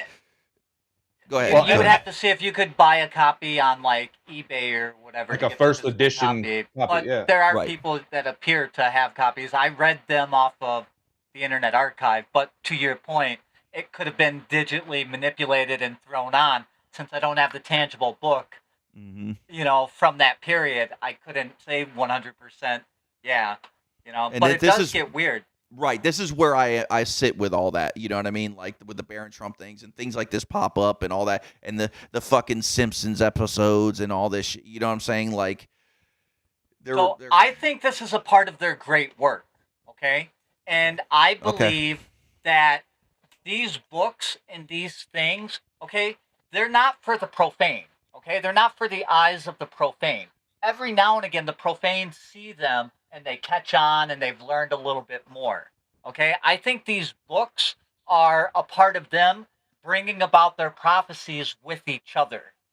Okay, and I think that as time goes on, the connections are being made because they're turning it in because they're trying to fulfill their prophecies. Just as like all this war shit in the Middle East, you could argue is either biblical or it's a bunch of people doing what's said in the Bible to bring it about. You know what I mean? Kind of the same thing. So Fred Trump very well could have been a part of this and named his son Trump, knowing that, he is initiated into the enlightened and that he's going to be considered the chaos magician, and that will be his role. So then Trump gets into real estate and he buys a building on that spot, just like it says in that book. Kind of like they make the story into reality as opposed to the reality. And making stories. So it's reality imitating art. Yeah. So it's kind of like there's a structured prophecy that they want, and it's their way of fulfilling it. Just like the whole shit with Iran, Iran, right? Like in the Bible, Persia's got to rise, and Russia and all that. It's like that could happen naturally, eventually, or somebody could poke the bear to see if they get it going, if that brings about their Messiah. You know what I mean? So they're equally possible, because look at fucking Biff Don. He constantly shows shit that makes you question, like, yeah, dude, that's a little fucking, Hey, I'll be right back, guys. You guys talk. I'll be right back. Yeah, I believe that. I see your point. You know what I mean? I really do. That's what I was saying. It's either that or, right. That, and it's hard to say which one. But I don't subscribe to. So I saw somebody online, and I wasn't trying to shit on him when I said it. I hear a lot of people say like they got to tell you. Like, no, they don't. No, they really don't. You're frozen up, my man. I don't know if you maybe you want to try to drop out and come back in. Yeah. Let me refresh it. Sorry. Okay. Here, let's do but this. Yeah, like this, people that have been listening to us, you understand that like this is where I sit. That a lot of this shit is to kind of give you the narration of the story that they want you to hear or want you to see. I don't believe that. Everything's, Are you there? Okay, you're good. Yeah, but I was just saying, like, a lot of this is a narration to the story, right? You know what I mean? Or to throw you off. This is, a lot of people that have been listening to us, they know how I am with this. I'm pretty much on the bandwagon that 99.99999% of everything we go through is manufactured, fake, and gay. You know what I mean? Like it's some sort of fucking storyline or narrative, and they already know that this guy is this mythical fucking icon, right? You know what I mean? Like, and they've built this. Build it. Right, they built this fucking character, you know what I mean? And they need to do things to push it. So what better way than to have these, old books, right, pop up out of nowhere like, wow, did you know this was here? Or they said this back in this day and blah, blah, blah. You know what I mean? Like, so that's where I'm at. Like, okay, let's they're going to run with this. This is the guy. So I see both sides to that. But what, like you were saying with the whole, they have to tell you. No, they really don't. They may have told the story at some point or maybe slipped out some of the script, but they didn't necessarily do it on purpose for karmatic reasons, right? Like, yeah. And there's a point to that. So there's a saying, I can't remember the specific, but it's essentially those that don't know our symbols and ways are prey, right? Like that's their mantra to one another. But shit, you had said something that I was gonna. If I remember the karmatic, the karmatic. Oh yeah, the karmatic thing, right? So, and then the other reason why I don't believe that to be the case is because these people literally believe like it's their duty and their right to lord over us, right? And they think we're subhuman, we're cattle, we don't have souls, right? So they're not doing anything wrong. So there's no karma to clear. You know what I mean? You only got to clear the karma when there's an issue. And I think that it's hard to be on this side of the field and realize how little you are actually considered. You know what I mean? So it's, like your ego might want to say, yeah, karma, but it's like, yeah, dude, they don't give a fuck about you. You're just chattel. Yep. And when you're useless, like they'll call the herd. What do you think, Snoop? Oh, yeah. I don't know much about that whole having to show you thing. Like, I kind of agree with what you just said, Bill, is that, that they probably don't have to show you. And I think that may be true. And, like, as long as they confess to it, that may be considered showing their hand or whatever. Because they certainly do a lot of non-denying, right? Like they don't come out and say that's not true, that's just a conspiracy theory. Like a lot of it they don't do, right? Like they just kind of leave it. Because it fucks with your head. It's fun for them. Yeah, right. Leaves the masses questioning, bewildered. What's going on? How'd that happen?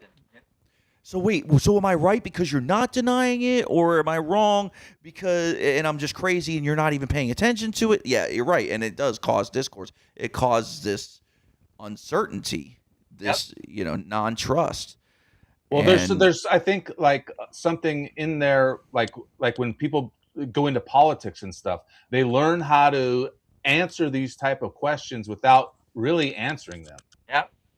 And they answer it in a way that's going to appease probably both sides or most people.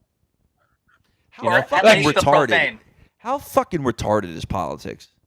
Seriously. Bro, Kamala Harris was just the fucking vice president, and if you listen to her fucking word salad, like what the fuck? What did that bitch even just say? Dude, it's literally WWE, bro. Dude, like people fucking watch that. I don't know how I got sucked into it so hard, but I think it was the entertainment value of it. I think it was truly the entertainment value of it. It gets you pumped up. It makes you think you're making a difference. You're involved in the movie, right? You're a character, and you're like you're directing this movie, but meanwhile you're not at all. Well, it's absolutely that way. Illusion of power. And it's like, it's people pick a side. They're picking a team. Like, look at all these people that, like we already were talking about earlier. If you side with Team Trump and MAGA, then you totally follow the Charlie Kirk narrative because you're part of this team. Right. Like, yes. What? And it's just unreal to me, bro. Like, how could you be awake and still be caught in that paradigm? Yes. How? Yes. That is the main point. Make it fucking make sense, dude. Because there's so many people I hear say, I'm awake, and yet they're a part of partisan politics. If you're awake, you realize that the left is the same as the right. It is WWF. And I guess it's hard to get out of that mindset or to break that habit, but it's not until you do when you realize there's no difference between Donald Trump's position and fucking AOC's position, technically. Right? They're the same swamp monster. Right. They're just at different levels in the field, So at a Great fucking point. I just right wing, left wing, two feathers of the same bird. You know, Yep. and what's fucked up is people don't realize. You know, a lot of people like to blame Donald Trump for a lot of the things that are happening today. A lot of people like to go back and say, "Oh, well, this all started with Obama." You know, and it's like, are you fucking people blind? stop. It started way before that shit, dude. Like, what? Whoa. Seriously? Are you fucking kidding me right now? Are you referring to the comment, or are you talking to me? Yes. I'm not sure. No, I'm sorry, dude. I didn't mean to cut you off, but that one threw me. Yeah, 'cause I'm gonna Flynn knows- look that up right now. While we're Flynn talking. knows if he says that, that's going to stir up that Q crowd, right? And that's going to gather support. Because if you were doubting or anything, oh wait, it's happening. The storm is upon us. We're about to learn something. We're about to see something, right? It gives that hope. It pulls you back into it, right? They know what they're doing. Even though they don't talk about the Q community, they know what they're doing. Looks like he said it a week ago. Oh, 7 days fucking ago. Christ. And let me guess, was there a storm in the area? I think he was in Chicago. That would be fucking epic right there. Like, no, the storm was here. There was a tornado. It was weird. Like, sorry, I didn't mean to cut you off like that, Snoop. I feel bad, man. I just threw me. Like, I was like, okay, you know, that it's one of those things. Like, one, it's not supposed to be Flynn, right? Isn't it supposed to be POTUS? I believe, if that's what the drop said. Look to Twitter, POTUS, in these exact words, the storm is upon us. That's what I remember it as. So it was not supposed to be Flynn. Also, Flynn, unless Flynn is just like coming out and saying he now is backing Q because he was dissing it before, blah, blah, blah. But like you said, I know it's just to keep. God damn, he's got 2 million followers. Yeah. He's kind of a thing, Snoop. This guy's kind of a big deal.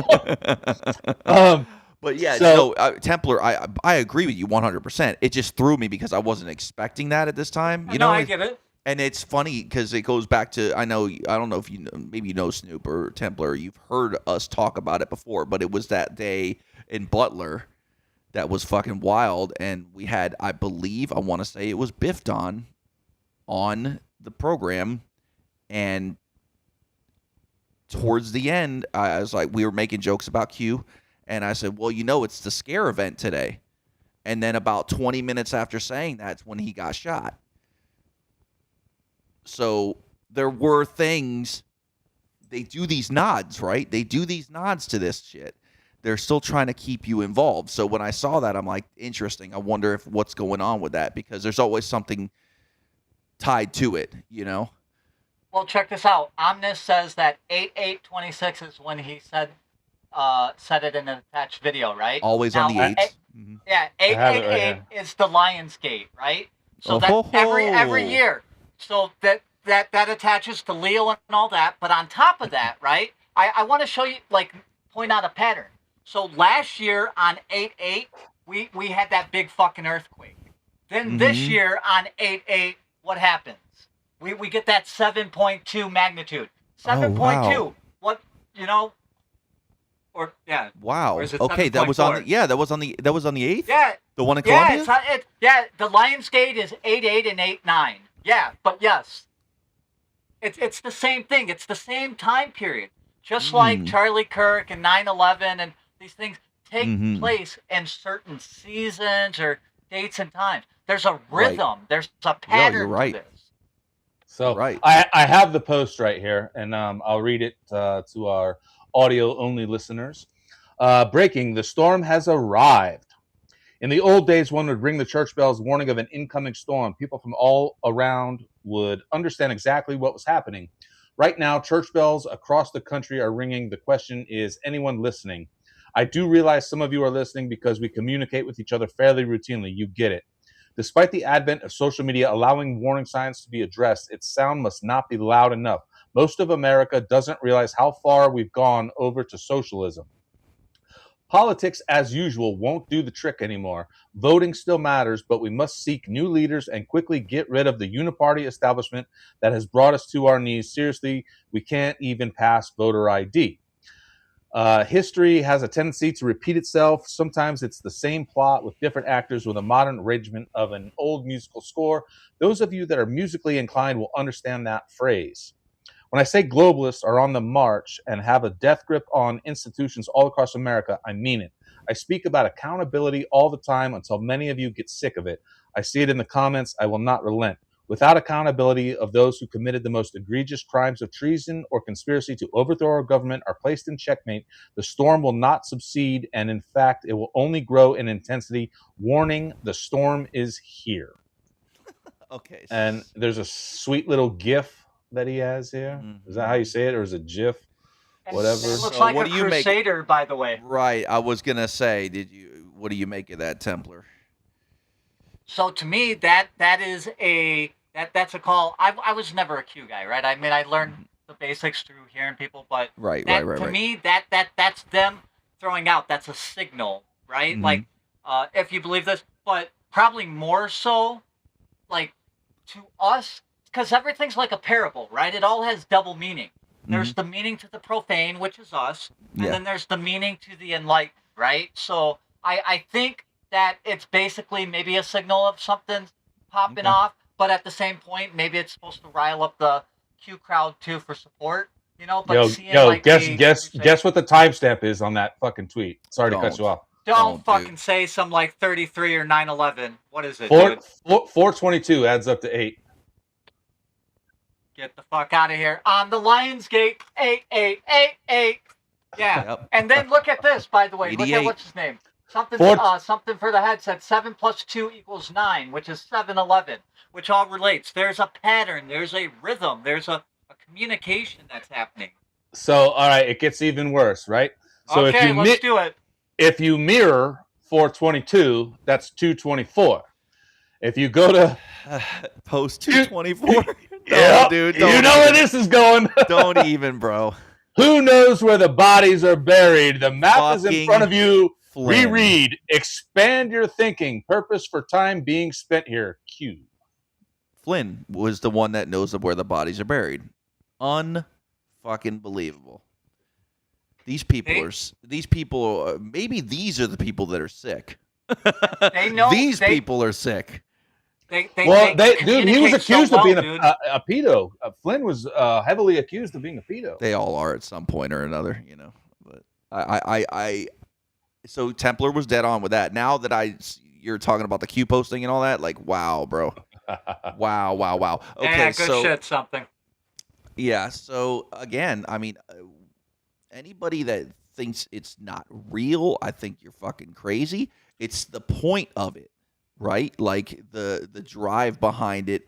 What is the end result? It serves two purposes, right? Right. Yes. And it's going to rile up the Q crowd, which they want, right? And through their codes and their numbers, they're communicating to each other on the back end as well, right? Because it all has significant. Dude, they outmatch us, dude. They understand us better than we understand ourselves. Yep. You know what I mean? We're fighting an uphill battle. Dude, you know what? Like, I want to play this video too because it's kind of like goes along with a little bit of what we're talking about right now. Okay. But let's check this out real quick.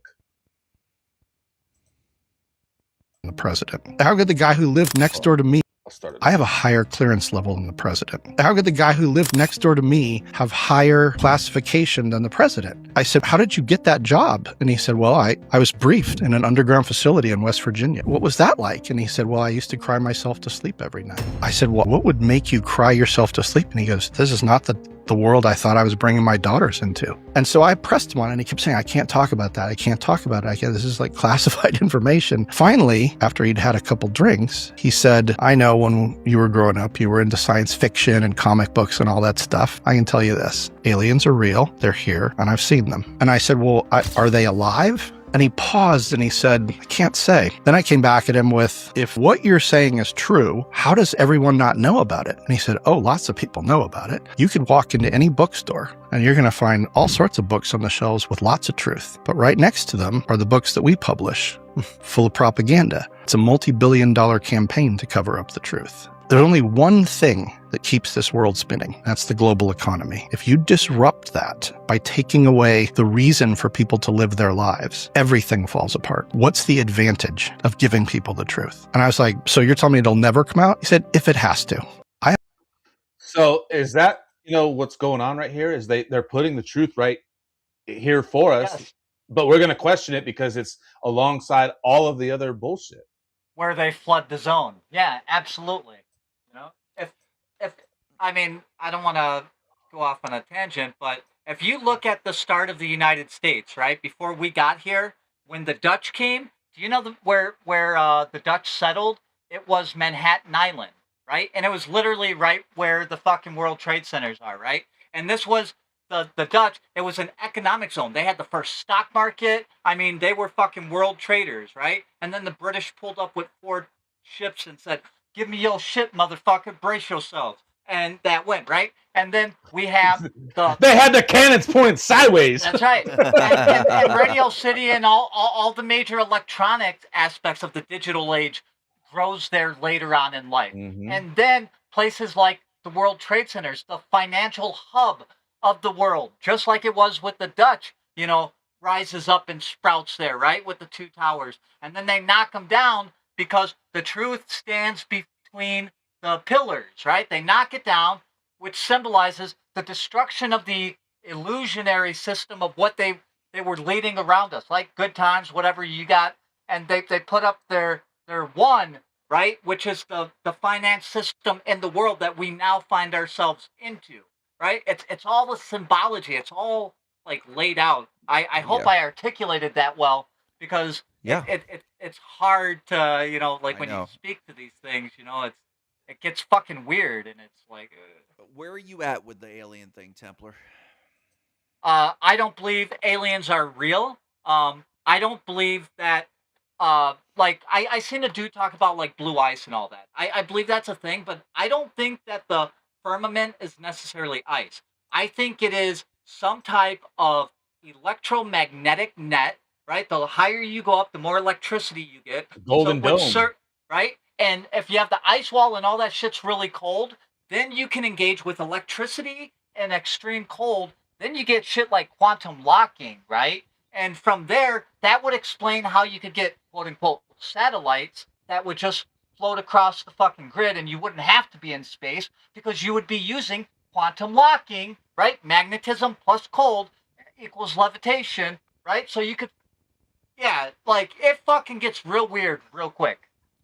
So, but no, not aliens. Maybe demons. Maybe a break off civilization, right? Who knows? But not anybody from outside.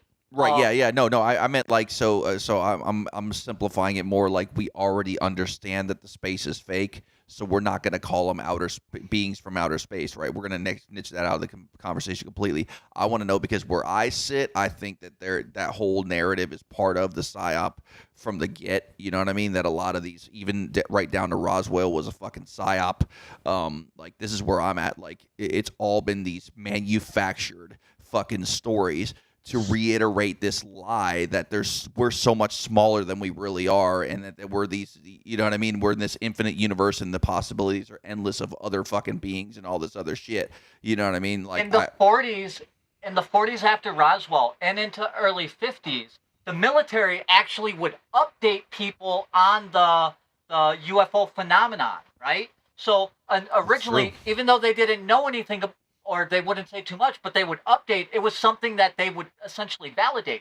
And then there comes a point right around the 60s where then it becomes taboo, right? So now it's like, if you talk about aliens, now the government's there to suppress. Which, what does that do? That raises the counter up against it, right? The fort. Right. So now people are like, oh, aliens are real. So now you get people who before didn't even believe or know what the fuck outer space was because it's a relatively new invention of space travel and all that shit. Then you incorporate the magical thinking of fucking aliens, and then people think the government's suppressing that. So then that gets pushed back, and that propagates out, and then the government now starts coming back through and saying, well, like, this shit might be real, right? Because it's like they set up the long fucking game.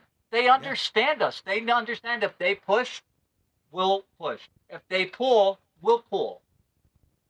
It's like the Alien Files. Like, to me, everybody's like, oh, it was a big letdown. It was exactly what the fuck it was supposed to be. Yes. Just to get it out there, the concept. Yep, just enough to make you be like, oh, there's a little dot flying across the screen, but I don't think, I can't make it. They didn't put out any new information. No everything shit. Everything they released was already fucking out there. But think of what they did do. They got people to question it, right? Like, did they release it? Did they release information? Well, if you think they could release information, they already got you fucking halfway there, because there's no real information to believe. You see how they step you there. You know, that's the process. That's how they psychologically fuck you without you even realizing it. You slowly get accommodated. You know, Matt Powers made a great video. Love him. And I took an excerpt of how do you brainwash somebody? You repeat it. And if you repeat something 6 times, you repeat it enough, even if somebody doesn't believe it, they will start repeating it in mantra. He talks about how fucking, he could start a whole... That's why they play the same song over on the radio. Fucking over and that's over why again. they get the influencers to all say the same shit, even when everyone knows it's a lie. Because it just gets repeated, and then the resistance to it kind of tones down. Eventually, you can start to second guess yourself if you're not strong-willed. If you don't have a strong foundation in yourself and the way you view information and your life, then you're going to be easier to sway in the wind. And the more you take your information just at face value from the external sources and just incorporate it, the sooner they get you. It's easier for them to mind fuck you. Mm-hmm. Perfectly. Dude, that was very well said. And I'm right there with it, man. I don't know about you guys, but I'm a common sense type of guy. You know what I mean? I want to go to that first and build from there. And literally don't trust anything they fucking say. Like, you can, but put it through a filter. Question it. Right. You know what I mean? Like, if 95% of what they're doing is bullshit and we know it, that other 5% that might be, I'm still going to lean towards bullshit first until I find something otherwise. Because you don't know if it's the 5% or the 95. Exactly. Thank you. This isn't hard, people, okay? It really isn't that hard. And it goes back to what we were talking about earlier today. Like with politics and all that, like, how much more do you need to realize that these people are going to fuck you no matter what?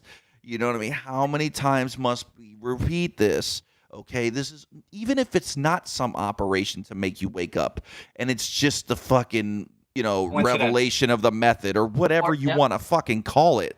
Call it whatever you want. You got to learn something from it, people. You got to have some sort of takeaway instead of, well, we'll get them next time. You know what I mean? Discernment, and not a lot of people have it. It's a damn shame. It's scary. It's fucking scary, dude.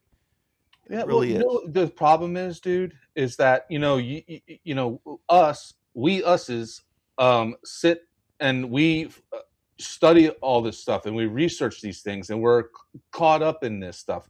But most people are so busy and inundated with their fucking daily lives. And I got to get my fucking son to soccer practice, but I'm fucking running late home from work. And now there's fucking rush hour traffic and this and that they're too caught up in their lives to pay attention to what's happening that's controlling their lives. Just so you know, I'm not referring to those people.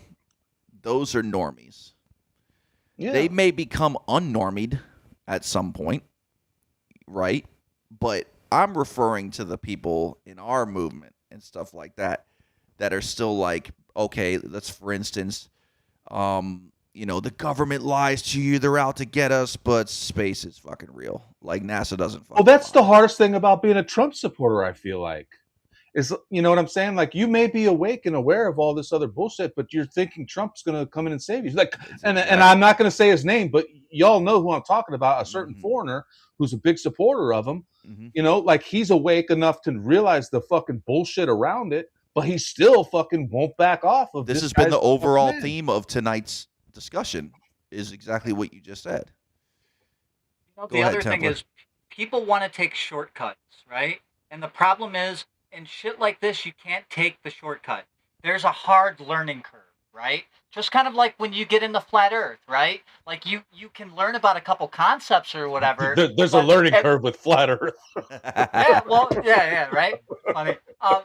But there is, right? Because you actually got to start understanding what their arguments and what their structure is to be able to pick apart, right? Same thing with symbology and all that. Then you got to start putting in the time to, you know what I mean? And they have everybody's fucking life. It's already hard enough, right? You got to work, you got whatever you got going on in your life. You actually got to take the time to study, which is kind of like my major criticism of the truth movement or even the flat earth movement, you know, as it is on like X and shit. It's kind of stagnated where everybody's sharing the same concepts and the same things, right? And so there's no new approaches, you know, like nobody's reevaluating some of the shit, you know. A lot of Stuff that's like the that. algorithm as well. Right. Oh, agreed. For sure. Ted and I were talking about this on the way back from Bro Grove. Like it's almost like they have achieved separating us into individual little tribes, just like you were talking about earlier, right down to us in groups on X. And you know what I mean? Like we used to, that's why the other day I went on one of his posts and I was just like, Lion Ted, he's always pushing these conspiracy theories. Like that was the norm for us. We would have 50, 60 fucking people under every post calling us lying scumbags, this and that. Where are all those people? Where did they go? Where did they go? You know where they went? Somewhere where the algorithm put them, because they ain't fucking underneath us no more, you know? And did you notice that the majority of those people have like a name and then numbers after it? And they have maybe 100, 200, or even 17 followers. But those are the ones that fucking flood you. Not the blue check marks, whatever. Just these imaginary people when you look and you're like, oh, like that's a bot farm. You know, that's the paper tiger, the illusion. Right, which was, I mean, that was a plethora of them, you know, back in fucking 2022, 2023. Where are they now? You know, all I do is see this. All I see are the same posts by the same people in my little group. We're sharing the same memes and like all is quiet. Loop. Yeah, exactly. All is quiet. All is well, and it's calmed down. It's to suppress. It is suppression, people. It's just a newer form of it. You need to wake the fuck up. It's YouTube all over again in different form because it's a completely different platform. But every time they need to fix the algorithm, it only gets worse. That's not a mistake. If it were a mistake, they would correct it and they would get more input and feedback. Okay? That is not how this works, people. Wake the fuck up. You're not going to figure out how to reinvent the wheel on this. And it's not the truthers that need the wake up, right? Like, but those are the ones sharing all the shit amongst each other, right? Even the truthers, though, they're just fucking losing it. Like they're just getting caught up in this bullshit as well. You know what I mean? They're like, oh well, you know, maybe it'll fix itself. I'm just gonna keep worrying about my followers, worrying about growing my pro or you know, my account and this and that. Like for what? Right. What are you doing? We need to stop and rethink this big time. Do a new approach. Perhaps maybe start thinking about different platforms. I don't know. But all I do know is that they fucking nailed us. And you got to find a way to design the information to get out to the unknown masses. Right, a more clever way to do it. Yes. Yeah, because great. You know, I show a really great video or meme or something. You're like, yeah, that's fucking fire. That makes that point really good. Okay, but you already understand it and feel that way. Correct. You know? However, you know, like we should be targeting the people who have never even questioned that. You know, like I got to the point where I fucking red-pilled my landlord and her husband and, you know, like fucking got them to start questioning. And these were milquetoast fucking people. But I was able to articulate enough concepts to them that got their wheels spinning, just as that happened to me. And they're like, holy shit, like, I like the way you think. Now they look into more things, right? Like, that's the growth. That should be what we're really aiming for, is to wake up those minds. It's not really our peers and our people among. Oh, where the fuck are you been? Where you been, Poppy? Well, first, where is thing? What is it? It's 8:55 or whatever. I don't know. Yeah, Maybe. We're gonna be wrapping it up here anyway. So if that is where if that's something you're gonna do, I may want to Yeah. You know what, Poppy? visually I'll drop in there. I'll. What time does he open his thing? 10 o'clock or some shit. Yeah. I'll tell him yes. Tell him send me a message for what time I need to be in there, and then make sure like if I go in there and all it's gonna be is they mute my mic and they yell at me, I'm not hanging around for that. But if I can go in there and like we can go back and forth, I'm all about that. Yeah, game on. Okay, you heard it here first, ladies and gentlemen. So if you are watching and would love to, proceed on to another program, that's your call. We are not endorsing another program. However, we are not poo-pooing it either because our friend Templar is going to go and have a quick, a nice civil discussion with another group of people. So, anyway. So, yeah, just tell him message me with the time, Poppy. Snoop, you got a couple of screen things you want to pull up for us before you play that outro music? Yeah. Let's check this out. This is a little bit lighthearted, not too much conspiracy stuff, but it's a look at what the future has coming, and it can be scary. But look at this drone here that this guy is about to put up. Okay, let's go. This looks so fun.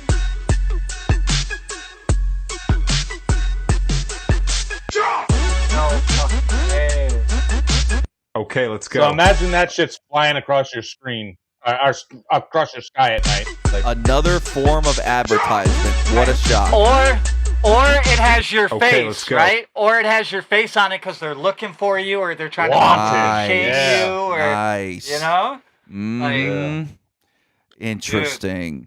Interesting. Yeah, you good to too, see brother. You, Poppy. Yeah, man. I Absolutely. thought he was just coming over here as like a little spy or something. I was gonna be like, oh man, where the fuck you been? No, but I'm just playing with you, Poppy. It's good to see you, brother. Yeah, nothing but love. We have a Substack that we'd like to talk about usually. do you know what it's called? It's called PhoneBoothpodcast.substack.com. It is. There it is. Look at right there. Mind of Madness right there on And the that top. was with Roger from Mud Fossil University. There it And is. I got Look along at- really look at good. right He had there, me come Mind- over on his thing. Yeah, he's a good dude. Right Look at on, that though, man. Contra Sean, dude. I love that guy. Always love that guy. That's an absolutely actual. love That's a Contra Sean. very different. I think everybody needs to go check that out because if you know who Contra Sean is, you know where he's come from, you know what he's been all about. He's gone through quite a revelation. We'll put it that way. So he's on there talking about some new stuff, man, and new thing he's got going on, and it's really neat. Yeah, I need to give it a watch. I saw a couple minutes of it, but Yeah. you guys cut the very pores different. off after 30 minutes. Yes, that's true. We did cut the pores off, But you it'll know, be you gotta it'll be on the thing, yeah. So yeah, all you got to do is go hit subscribe, man. You'll watch this it. pretty soon. So, anyway, Get anyhow, some swag while you're there. yeah, too. click on that little merch link. Check out what we got. We got some good quality shirts. I'm wearing one now, as a matter of fact, and Dude, I wore it at Bro Grove as well. I don't know why Ted had to make my shirt with this guy doing the Bellamy salute. It's so Because fucked we up. all know what you're really about, bro. Okay? There's no Jeez. secret. Just like you're actually a Freemason sleeper, and everybody right. you have on your show are Freemasons. And That's right. Me Speaking too, of when which, people you're get gonna want mad to at watch. Speaking of which, you're gonna watch Ken the Bear Fan this week, coming up on the Here's the Thing. Okay, there you go. Yes. Go. Sports is a very Masonic thing as well. So Yes, it is. Yeah. Football, baseball, Yeah. and soccer 100%.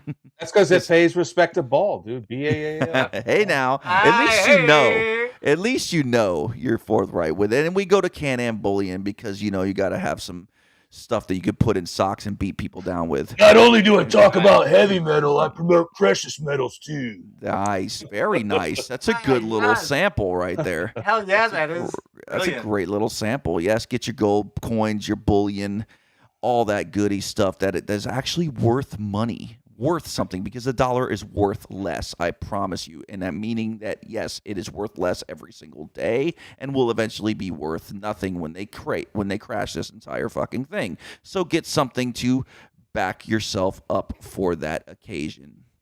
And if you don't know what you're doing on that stuff, reach out to Michael. He has advisors. They can walk you through everything so you don't feel like you're just throwing your money away or you're nervous about what you're investing in. They'll walk you through it. They'll talk to you. So don't be afraid to check it out.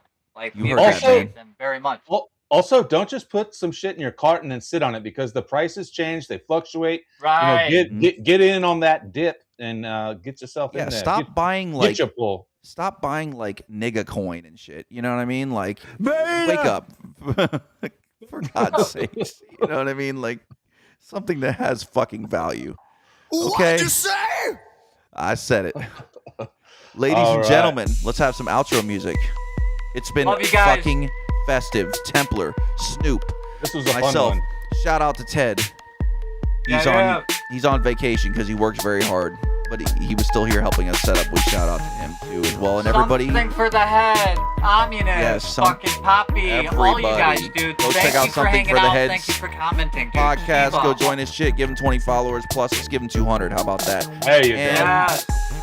And thank you everybody for tuning in to the best live stream on Saturday nights. What he said. We love you all. What he said. Dinosaurs are still fake. Dinosaurs are real. Fuck you, Bill. Good night, everybody. My life has been shattered.